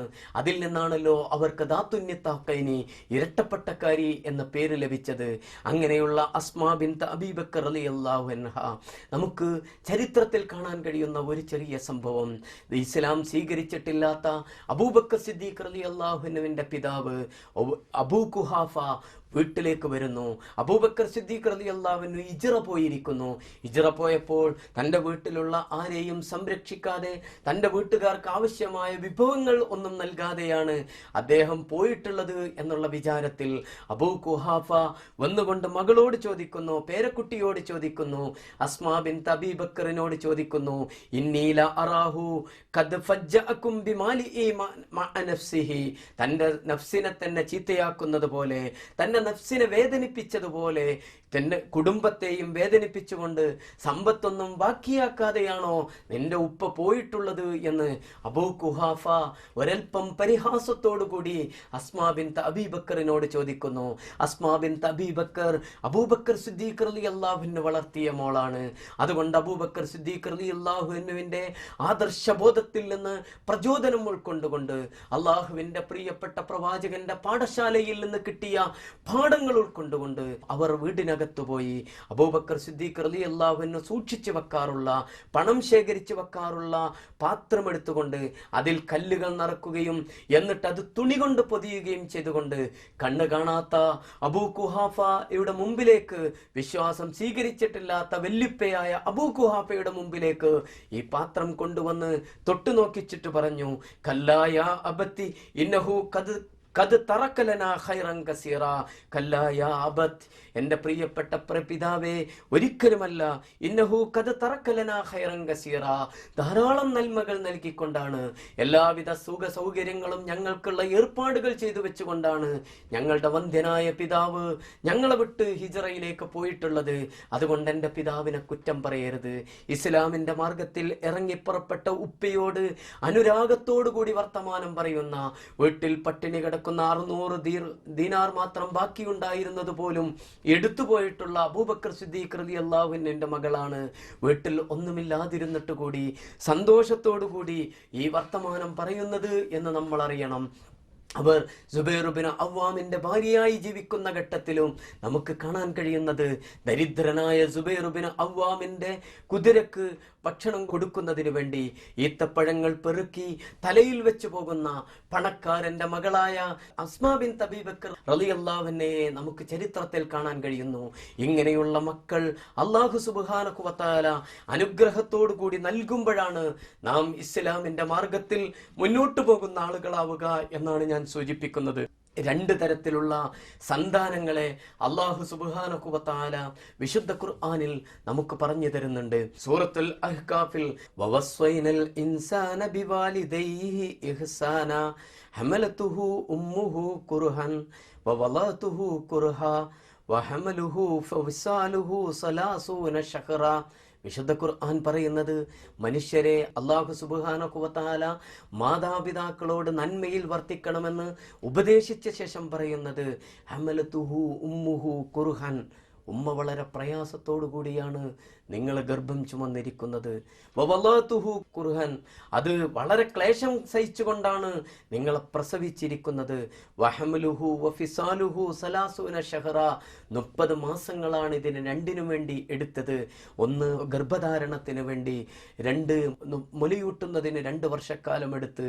അങ്ങനെ നിങ്ങളെ മുലയൂട്ടുകയും നിങ്ങളെ പരിചരിക്കുകയും നിങ്ങളെ വളർത്തിക്കൊണ്ടുവരികയും ചെയ്ത്, എന്നിട്ട് ഹത്താ ഇദാ ബല അശുദ്ധഹു, എന്നിട്ട് അവൻ വളരെ വലുതായി ശക്തി പ്രാപിച്ച് 40 സന, 40 വയസ്സാവുകയും ചെയ്തപ്പോൾ, അങ്ങനെ തൻ്റെ ഉമ്മ തന്നെ ഗർഭം ചുമന്ന് തന്നെ പ്രസവിച്ച് പോറ്റി വളർത്തി വലുതാക്കി, തനിക്ക് ആവശ്യമായ എല്ലാ വിദ്യാഭ്യാസവും നൽകി, തന്നെ ദീനിന്റെ മാർഗത്തിൽ വളർത്തി, അതോടൊപ്പം തനിക്ക് ഭക്ഷണം നൽകി, തനിക്ക് എല്ലാ സൗകര്യങ്ങളും ചെയ്ത് തന്ന തൻ്റെ പ്രിയപ്പെട്ട ഉമ്മക്ക്, തൻ്റെ പ്രിയപ്പെട്ട പിതാവിന് അവൻ പ്രാർത്ഥിക്കുന്നത്, അങ്ങനെ പ്രാർത്ഥിക്കുന്ന ഒരു മകൻ, ഖാല റബ്ബി ഔസിഅനി അൻ അഷ്കുറ നിഅമതക, അല്ലാഹുവേ എനിക്ക് നീ നൽകിയിരിക്കുന്ന എല്ലാ അനുഗ്രഹങ്ങൾക്കും എല്ലാ ഔദാര്യങ്ങൾക്കും പടച്ച തമ്പുരാനെ നിന്നോട് നന്ദി കാണിക്കാൻ എനിക്ക് സാധിക്കേണ്ടതുണ്ട്. അതുപോലെ തന്നെ അല്ലതി അൻഅംത അലയ്യ വഅല വാലിദയ്യ, എൻ്റെ പ്രിയപ്പെട്ട മാതാപിതാക്കൾക്കും നീ നൽകിയിരിക്കുന്ന എല്ലാ ഔദാര്യങ്ങൾക്കും നന്ദി കാണിക്കുവാൻ എനിക്ക് നീ ഉദവി നൽകണമേ തമ്പുരാനെ എന്ന് പ്രാർത്ഥിക്കുന്ന, വാൻ അഅമല സ്വാലിഹൻ തർലാഹു, നീ തൃപ്തിപ്പെടുന്ന തരത്തിലുള്ള പ്രവർത്തനങ്ങളായിരിക്കണം, സുഹൃതങ്ങളായിരിക്കണം എൻ്റെ ഓരോ ജീവിതത്തിന്റെ കാൽവെപ്പുകളിലും ഉണ്ടാകേണ്ടത് എന്ന് അള്ളാഹുവിനോട് ആത്മാർത്ഥമായി പ്രാർത്ഥിക്കുന്ന ഒരു സന്താനത്തെക്കുറിച്ച് അല്ലാഹു സുബ്ഹാനഹു വ തആല നമുക്ക് പറഞ്ഞു തരുന്നു. അവിടെ മാത്രം നിൽക്കുന്നില്ല, വ അസ്ലിഹ് ലീ ഫീ ദുർരിയതി, പടച്ച തമ്പുരാനെ എൻ്റെ സന്തതികളെ കൂടി നല്ലവരാക്കണേ. തലമുറകളിലൂടെ വ്യാപിക്കുന്ന പ്രാർത്ഥനയാണിത്, തലമുറകളിലൂടെ കൈമാറ്റം ചെയ്യപ്പെടുന്ന പ്രാർത്ഥനയാണിത്. റബ്ബനാ ഹബ് ലനാ മിൻ അസ്വാജിനാ വദുർരിയാതിനാ ഖുറത അയുനിൻ വജഅൽനാ ലിൽ മുത്തഖീന ഇമാമ എന്നാണ് ആദ്യം പ്രാർത്ഥിച്ചിരുന്നത്. അവരുടെ മക്കളാണ്, അവരുടെ മകനാണ് ഇങ്ങനെ പ്രാർത്ഥിക്കുന്നത്. അവൻ പ്രാർത്ഥിക്കുന്നത് അവന്റെ മക്കൾക്ക് കൂടി പ്രാർത്ഥിച്ചു കൊണ്ടിരിക്കുന്നു. അങ്ങനെ തലമുറകളിലൂടെ കൈമാറ്റം ചെയ്യപ്പെടുന്ന അനുഗ്രഹീതമായ പ്രാർത്ഥനകളിലൂടെ വളരുന്ന അനുഗ്രഹീതമായ ഒരു സന്താനത്തെ വിശുദ്ധ ഖുർആൻ നമുക്ക് കാണിച്ചു തരുന്നു. രണ്ടാമത്തെ വേറൊരു സന്താനമുണ്ട്. ആ സന്താനങ്ങളെയാണ് സങ്കടപ്പെടുന്നവർ വർദ്ധിച്ചു കൊണ്ടിരിക്കുന്ന സന്താനങ്ങൾ എന്ന് പറഞ്ഞത്. വല്ലദീ ഖാല ലിവാലിദൈഹി ഉഫ്ഫിൽ ലകുമാ അതഇദാനനി, എനിക്കത് വലിയ ശല്യമായി പോയല്ലോ, വലിയ ശാപമായി പോയല്ലോ എന്ന്, ഉഫ്ഫിൽ ലകുമാ ഛേ എന്ന് പറഞ്ഞുകൊണ്ട് തൻ്റെ മാതാപിതാക്കളെ അട്ടിയകറ്റുന്ന, തൻ്റെ പൊന്നുപോലെ വളർത്തിയിരിക്കുന്ന മാതാപിതാക്കളെ അട്ടിയകറ്റുന്ന മക്കൾ ഇന്ന് വളർന്നു വന്നുകൊണ്ടിരിക്കുന്നു എന്നാണ് ഞാൻ സൂചിപ്പിക്കുന്നത്. ഇങ്ങനെയുള്ള മകനാണോ നമുക്കുണ്ടാകേണ്ടത്? അതല്ല, നേരത്തെ പറഞ്ഞതുപോലെ അള്ളാഹുവിന്റെ മാർഗത്തിൽ എൻ്റെ പ്രിയപ്പെട്ട പിതാവിനും പ്രിയപ്പെട്ട മാതാവിനും വേണ്ടി പ്രാർത്ഥിക്കുന്ന, വരാൻ പോകുന്ന തലമുറകൾക്ക് വേണ്ടി പോലും പ്രാർത്ഥിക്കുന്ന അനുഗ്രഹീതമായ സന്താനമാണോ ഉണ്ടാകേണ്ടത്? നാം ആലോചിക്കേണ്ടതുണ്ട് എൻ്റെ പ്രിയമുള്ള സഹോദരന്മാരെ. വ്യക്തമായി നമുക്ക് മനസ്സിലാക്കാൻ കഴിയും. മഹാനായ ഉമറുൽ ഫാറൂഖ് റളിയല്ലാഹു അൻഹുവിന്റെ അടുത്ത് ഒരിക്കൽ ഒരാൾ ഓടി വരുന്നു. ഓടി വന്നുകൊണ്ട് ഉമറുൽ ഫാറൂഖ് റളിയല്ലാഹു അൻഹുവിനോട് പറയുന്നു, എൻ്റെ മകൻ എന്നെ വല്ലാതെ ഉപദ്രവിക്കുന്നു എന്ന്. ഉമറുൽ ഫാറൂഖ് റളിയല്ലാഹു അൻഹു അദ്ദേഹത്തെ വിളിപ്പിച്ചു, ആ മകനെ വിളിപ്പിച്ചു. എന്നിട്ട് മകനോട് അന്വേഷിച്ചപ്പോൾ ആ മകൻ ഉമർ റളിയല്ലാഹു അൻഹുവിനോട് ചോദിക്കുന്ന ഒരു ചോദ്യം, പിതാവിന് തൻ്റെ മക്കളോട് വല്ല ബാധ്യതകളുമുണ്ടോ? പിതാവിന് തൻ്റെ മക്കളോട് വല്ല ബാധ്യതകളുമുണ്ടോ എന്ന് ചോദിക്കുകയാണ്. ഉമർ റളിയല്ലാഹു അൻഹു പറഞ്ഞു, 3 ബാധ്യതകളുണ്ട്. അയ്യന്തഖിയ ഉമ്മഹു വയുഹ്സിന ഇസ്മഹു വയുഅല്ലിമുഹുൽ കിതാബ്, അവന് നല്ല ഉമ്മയെ തിരഞ്ഞെടുക്കണം, ആദർശനിഷ്ഠതയുള്ള ഉമ്മയെ തിരഞ്ഞെടുക്കണം. എന്ന് മാത്രമല്ല അവന് നല്ല പേരിടണം. എന്ന് മാത്രമല്ല അവന് ഈമാനിന്റെയും ഇസ്ലാമിന്റെയും അടിസ്ഥാനത്തിൽ അവനെ വളർത്തേണ്ടതുണ്ട്. ഈ കാര്യങ്ങൾ പറഞ്ഞപ്പോൾ ആ കുട്ടി പറഞ്ഞു, എൻ്റെ ഉമ്മ എന്ന് പറയുന്നത് ഉമ്മി ഫഇന്നഹാ സഞ്ജിയ കാനത്തിലി മജൂസി, മജൂസിയായിരുന്ന ഒരു പെണ്ണിനെയാണ് എൻ്റെ ഉപ്പ തിരഞ്ഞെടുത്തത്. ആദർശനിഷ്ഠയില്ലാത്ത, ഇസ്ലാമികമായ പാഠങ്ങൾ നൽകിയിട്ടില്ലാത്ത ഒരു പെണ്ണിനെയാണ് തെരഞ്ഞെടുത്തത്. മാത്രമല്ല വഖദ് സമ്മാനി ജുഅല, ജുഅല എന്ന പേരാണ് അവരെനിക്ക് ഇട്ടത് പോലും. മാത്രമല്ല വലം യുഅല്ലിമനി മിനൽ കിതാബി ഹർഫൻ വാഹിദ, കിതാബിൽ നിന്ന്, അള്ളാഹുവിൻ്റെ വേദഗ്രന്ഥത്തിൽ നിന്ന് ഒരക്ഷരം പോലും അവരെന്നെ പഠിപ്പിച്ചിട്ടില്ല. അങ്ങനെ ഇസ്ലാമികമായി പഠിപ്പിച്ചിട്ടില്ലാത്ത, ഇസ്ലാമികമായ സ്വഭാവത്തിൽ വളർത്തിയിട്ടില്ലാത്ത മക്കളെക്കുറിച്ചാണ് ഈ സൂചിപ്പിക്കുന്നത്. നാം ഭൗതികമായ വിദ്യാഭ്യാസം ധാരാളം മക്കൾക്ക് നൽകിക്കൊണ്ടിരിക്കുന്നു, എല്ലാ തരത്തിലുള്ള വിദ്യാഭ്യാസവും നാം നൽകിക്കൊണ്ടിരിക്കുന്നുണ്ട്. പക്ഷേ നമ്മുടെ മക്കൾക്ക് ഇസ്ലാമിൻ്റെതായ അടിസ്ഥാനപരമായ വിദ്യാഭ്യാസം നൽകുന്നിടത്ത് നാം ശ്രദ്ധിക്കേണ്ടതുണ്ട്. വീടുകളിൽ നിന്ന് ലഭിക്കേണ്ടുന്ന ഏറ്റവും അനുഗ്രഹീതമായ വിദ്യാഭ്യാസം ലഭിക്കണം. അത് ഉമ്മയുടെയും ഉപ്പയുടെയും കയ്യിൽ നിന്ന് കിട്ടേണ്ടുന്നതാണ്. ഉമ്മയും ഉപ്പയും എന്ന് പറയുന്നത്, ഉപ്പ വീട്ടിൽ ഒരു യോഗത്തിൽ അധ്യക്ഷം വഹിക്കുന്നത് പോലെയുള്ള ഒരു മസിൽ പിടുത്തക്കാരനാകാൻ പാടില്ല. വീട്ടിൽ എല്ലാവരോടും നല്ല രീതിയിൽ പെരുമാറുന്ന, സന്തോഷത്തോടുകൂടി ചിരിക്കുകയും കളിക്കുകയും ചെയ്യുന്ന പ്രവാചകൻ തിരുമേനി സല്ലല്ലാഹു അലൈഹി വസല്ലമയെ കുറിച്ച് പറഞ്ഞല്ലോ, കാന റസൂലുള്ളാഹി സല്ലല്ലാഹു അലൈഹി വസല്ലം യുലാഹികുനാ വനുലാഹികുഹു, അദ്ദേഹം ചിരിക്കുമായിരുന്നു, ഞങ്ങൾ ഒന്നിച്ചുകൂടി ചിരിപ്പിക്കുമായിരുന്നു. അങ്ങനെ ചിരിക്കുകയും ചിരിപ്പിക്കുകയും ചെയ്യുന്ന, LP സ്കൂളിലെ ഹെഡ് മാസ്റ്ററെ പോലെ ശക്തമായ പിടിവാശിയുള്ള ഒരാളായി നിൽക്കുന്ന ഒരാളല്ല. പഴയ കാലത്തെ ഹെഡ് മാസ്റ്ററെ പോലെയല്ല. ഈ കാലഘട്ടത്തിൽ കുട്ടികളെ ചേർത്ത് പിടിക്കുകയും, വിശുദ്ധ ഖുർആൻ പറഞ്ഞതുപോലെ ലുക്മാൻ അലൈഹിസ്സലാത്തു വസ്സലാം യാ ബുനയ്യ എന്ന് പറഞ്ഞുകൊണ്ട് മകനെ ചേർത്ത് പിടിച്ചുകൊണ്ട് തന്നോട് ചേർത്ത് വെച്ച് നെഞ്ചോട് ചേർത്ത് ഉപദേശിക്കുന്നത് പോലെ നമ്മുടെ പ്രിയപ്പെട്ട മക്കളെ പിടിച്ചു വെക്കുവാൻ, അവരെ ചേർത്ത് വെക്കുവാൻ, അവരെ നെഞ്ചോട് ചേർത്ത് വെക്കുവാൻ നമുക്ക് സാധിക്കുമോ എന്നതാണ്. വീട്ടിലെ ഓരോരുത്തർക്കും ഓരോ ഹക്കുണ്ട് എന്ന് നാം തിരിച്ചറിയേണ്ടതുണ്ട്. ഇന്നലി നഫ്സിക അലൈക ഹക്കൻ, നിന്റെ ശരീരത്തിനോട് നിനക്ക് ചില ബാധ്യതകളുണ്ട്. വ ഇന്നലി അഹ്ലിക അലൈക ഹക്കൻ, നിന്റെ അഹ്ലുകാരോട്, നിന്റെ പ്രിയതമനോട്, നിന്റെ പ്രിയതമയോട് നിനക്ക് ചില ബാധ്യതകളുണ്ട്. നിന്റെ കുടുംബത്തിനോട് ബാധ്യതയുണ്ട്. വ ഇന്ന ലി സൗജിക അലൈക ഹക്കൻ, നിന്റെ പ്രിയപ്പെട്ട ഭാര്യയോട് നിനക്ക് ചില ബാധ്യതകളുണ്ട്. വ ഇന്ന ലി വലദിക അലൈക ഹക്കൻ, നിന്റെ മക്കളോട് നിനക്ക് ബാധ്യതകളുണ്ട്. അങ്ങനെ മക്കളോട് ബാധ്യതകളുള്ള, എല്ലാവരോടും ബാധ്യതകൾ പൂർണ്ണമായി പൂർത്തീകരിക്കുന്നുവെങ്കിൽ തീർച്ചയായും നമ്മുടെ കുടുംബത്തിൽ അനുഗ്രഹീതമായ സന്തോഷങ്ങൾ ഉണ്ടാകും എന്ന് നാം മനസ്സിലാക്കേണ്ടതുണ്ട്. ഈ ഇസ്ലാമിൻ്റെ മാർഗത്തിൽ അങ്ങനെയാണ് നമുക്ക് പ്രവർത്തിക്കുന്നതെങ്കിൽ സന്തോഷകരമായ അനുഭവങ്ങൾ തീർച്ചയായും നമുക്ക് ഉണ്ടാക്കിയെടുക്കുവാൻ കഴിയും. അങ്ങനെ ഉണ്ടാകുമ്പോഴാണ് സ്വർഗത്തിലേക്ക് നടന്നെടുക്കുന്ന ഒരു തരം സന്താനങ്ങൾ ഉണ്ടാവുക. ആ സന്താനങ്ങൾ വല്ലദീന ആമനൂ വത്തബഅതുഹും ദുർരിയതുഹും ബിഈമാനിൻ അൽഹഖ്നാ ബിഹിം ദുർരിയതുഹും. അള്ളാഹു വിശുദ്ധ ഖുർആനിലൂടെ നമ്മെ ഓർമ്മിപ്പിക്കുന്നുണ്ടല്ലോ, വല്ലദീന ആമനു, വിശ്വാസികളായ ആളുകൾ, വത്തബഅതുഹും ദുർരിയതുഹും, അവരുടെ മക്കൾ അവരെ പിൻപറ്റും. വിശ്വാസത്തിൽ പിൻപറ്റിയ, ഈമാനിൽ പിൻപറ്റിയ മക്കൾ അവരുടെ പിന്നാലെ വരും. അൽഹഖ്നാ ബിഹിം ദുർരിയതുഹും, അവരുടെ മക്കളെ സ്വർഗത്തിൽ നാം അവരോടൊപ്പം ചേർത്ത് കൊടുക്കും.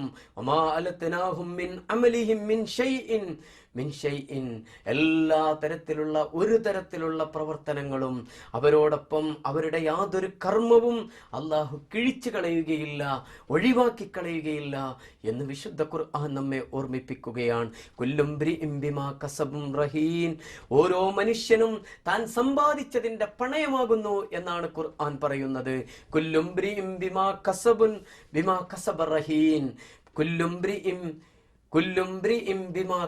റഹീൻ, അല്ലാഹു സുബ്ഹാനഹു വ തആല നമ്മെ നിരന്തരം ഓർമ്മിപ്പിക്കുകയാണ്. ഓരോ മനുഷ്യനും ആലോചിക്കേണ്ടതുണ്ട്, നമ്മുടെ പ്രവർത്തനങ്ങളാണ് പണയമെന്ന് പറയുന്നത്. അതുകൊണ്ട് പരസ്പരം അറിഞ്ഞ് അഡ്ജസ്റ്റ് നടത്തിക്കൊണ്ട് വീട് നാം കൊണ്ടു നടക്കുന്നുവെങ്കിൽ സ്വർഗത്തിലേക്ക് നടന്നെടുക്കുന്ന, അല്ലാഹുവിന്റെ സ്വർഗത്തിൽ ഒരുമിച്ച് ചേരുന്ന ജന്നാത്തു അദ്നി യദ്ഖുലൂനഹാ വമൻ സലഹ മിൻ ആബാഇഹിം വ അസ്വാജിഹിം വ ദുർരിയാതിഹിം വൽമലായികതു യദ്ഖുലൂന അലൈഹിം മിൻ കുല്ലി ബാബ് ജന്നാത്തു അദ്നി യദ്ഖുലൂനഹാ. അവരുടെ ശാശ്വത സങ്കേതമായി തീരുന്ന അനുഗ്രഹീതമായ സ്വർഗാരാമങ്ങളിൽ അവരതിൽ പ്രവേശിക്കും. മാത്രമല്ല വമൻ സ്വലഹ മിൻ ആബാഇഹിം വഅസ്വാജിഹിം, അവരുടെ ഇണകൾ അവരോടൊപ്പം ഉണ്ടാകും, അവരുടെ മക്കൾ അവരോടൊപ്പം ഉണ്ടാകും, അവരുടെ വദുരിയാത്തിഹിം മക്കളുണ്ടാകും, അവരുടെ പിതാക്കന്മാരുണ്ടാകും. മാത്രമല്ല വൽമലായിക, മലക്കുകളും ഉണ്ടാകും. എന്ന് മാത്രമല്ല യദ്ഖുലൂന അലൈഹിം മിൻ കുല്ലി ബാബ്, അവരെല്ലാവരും നാനാഭാഗങ്ങളിൽ നിന്ന് മലക്കുകൾ അവരെ അഭിവാദനം ചെയ്യാൻ വേണ്ടി ചെന്നെത്തുമെന്നാണ് വിശുദ്ധ ഖുർആൻ നമ്മെ ഓർമ്മിപ്പിക്കുന്നത്. ജന്നാത്തു അദ്നി യദ്ഖുലൂനഹാ വമൻ സ്വലഹ മിൻ ആബാഇഹിം വഅസ്വാജിഹിം വദുരിയാതിഹിം വൽമലായികതു യദ്ഖുലൂന അലൈഹിം മിൻ കുല്ലി ബാബ്. അതായത് അവർ ശാശ്വത സങ്കേതങ്ങളായി തീരുന്ന അനുഗ്രഹീതങ്ങളായ സ്വർഗീയമായ ആരാമങ്ങൾ, അവരതിൽ പ്രവേശിക്കുമ്പോൾ അവരുടെ പിതാക്കളിലും അവരുടെ ഭാര്യമാരിലും അവരുടെ സന്താനങ്ങളിലും അവരുടെ സച്ചരിതരായവരോടൊപ്പം അവരവിടെ ചെന്നു ചേരും. നാനാഭാഗത്തു നിന്നും അള്ളാഹുവിന്റെ മലായിക്കത്തുകൾ അവിടെ എത്തിച്ചേരും. അവരെ അഭിവാദനം ചെയ്യാൻ വേണ്ടിയെത്തും. അള്ളാഹുവിന്റെ മലായിക്കത്തുകൾ അഭിവാദനം ചെയ്യുന്ന, അള്ളാഹുവിന്റെ മലായിക്കത്തുകൾ ഇഷ്ടപ്പെട്ടുകൊണ്ട് ചെന്നു ചേർക്കുന്ന മാതാപിതാക്കളും മക്കളും കുടുംബവും ഒന്നിച്ചു ചേരുന്ന അനുഗ്രഹീതമായ സ്വർഗത്തിന്റെ വഴി, ആ സ്വർഗം തേടുന്ന സ്വർഗത്തിന്റെ വഴി തിരഞ്ഞെടുക്കാൻ നമുക്ക് ബാധ്യതയില്ലേ എൻ്റെ പ്രിയമുള്ളവരെ? അതാണ് സ്വർഗത്തിന്റെ വഴിയെങ്കിൽ നമ്മുടെ മാതാപിതാക്കളോട് നാം ഏറ്റവും അനുഗ്രഹപൂർണമായ പെരുമാറ്റം പെരുമാറണം. അതുപോലെ തന്നെ നമ്മുടെ മക്കളോട് ഏറ്റവും സന്തോഷപൂർണമായ സൗഹൃദത്തിൽ പെരുമാറാൻ നമുക്ക് സാധിക്കണം. നമ്മുടെ ഭാര്യമാരോട് ഏറ്റവും നന്നായി ഇണങ്ങുന്ന ആൾ. അള്ളാഹുവിന്റെ പ്രിയപ്പെട്ട പ്രവാചകൻ പഠിപ്പിച്ചില്ലേ, നിങ്ങളിൽ ഏറ്റവും നല്ലവൻ നിങ്ങളുടെ ഇണകളോട് നന്നായി പെരുമാറുന്നവൻ. നിങ്ങളുടെ മകളെ ചുംബിക്കാത്ത ഒരാളെ കണ്ടപ്പോൾ ഇനിയും നിനക്ക് കാരുണ്യം കിട്ടിയിട്ടില്ലേ എന്നന്വേഷിക്കുന്ന, കാരുണ്യം അല്ലാഹു നൽകുന്ന അനുഗ്രഹമാണ്. തൻ്റെ മക്കളെ ചുംബിക്കുന്ന, തൻ്റെ മക്കളെ ചേർത്ത് പിടിക്കുന്ന, അവരെ തൻ്റെ ഭാര്യയെ ചേർത്ത് പിടിക്കുന്ന, മക്കളോട് ഇസ്ലാമികമായ വർത്തമാനങ്ങൾ പറയുന്ന, താൻ എന്ത് പ്രവർത്തനത്തിനാണ് പോകുന്നത് എന്ന് തീർച്ചയായും ഉമ്മ അറിയേണ്ടതുണ്ട്. ഉമ്മ തൻ്റെ മക്കളെ, തൻ്റെ പിതാവ് പോയിരിക്കുന്നത് അല്ലാഹുവിൻ്റെ സ്വർഗത്തിൻ്റെ വഴിയിലാണ്, ഇസ്ലാമിക പ്രവർത്തനത്തിൻ്റെ വഴിയിലാണ്. അതുകൊണ്ട് പിതാവ് അഭിമാനബോധമുള്ള പ്രവർത്തനമാണ് ചെയ്തുകൊണ്ടിരിക്കുന്നത്. പിതാവിനെ കുറിച്ച് അഭിമാനബോധം മക്കളിൽ ഉണ്ടാക്കുന്ന ഉമ്മമാരുണ്ടാകണം.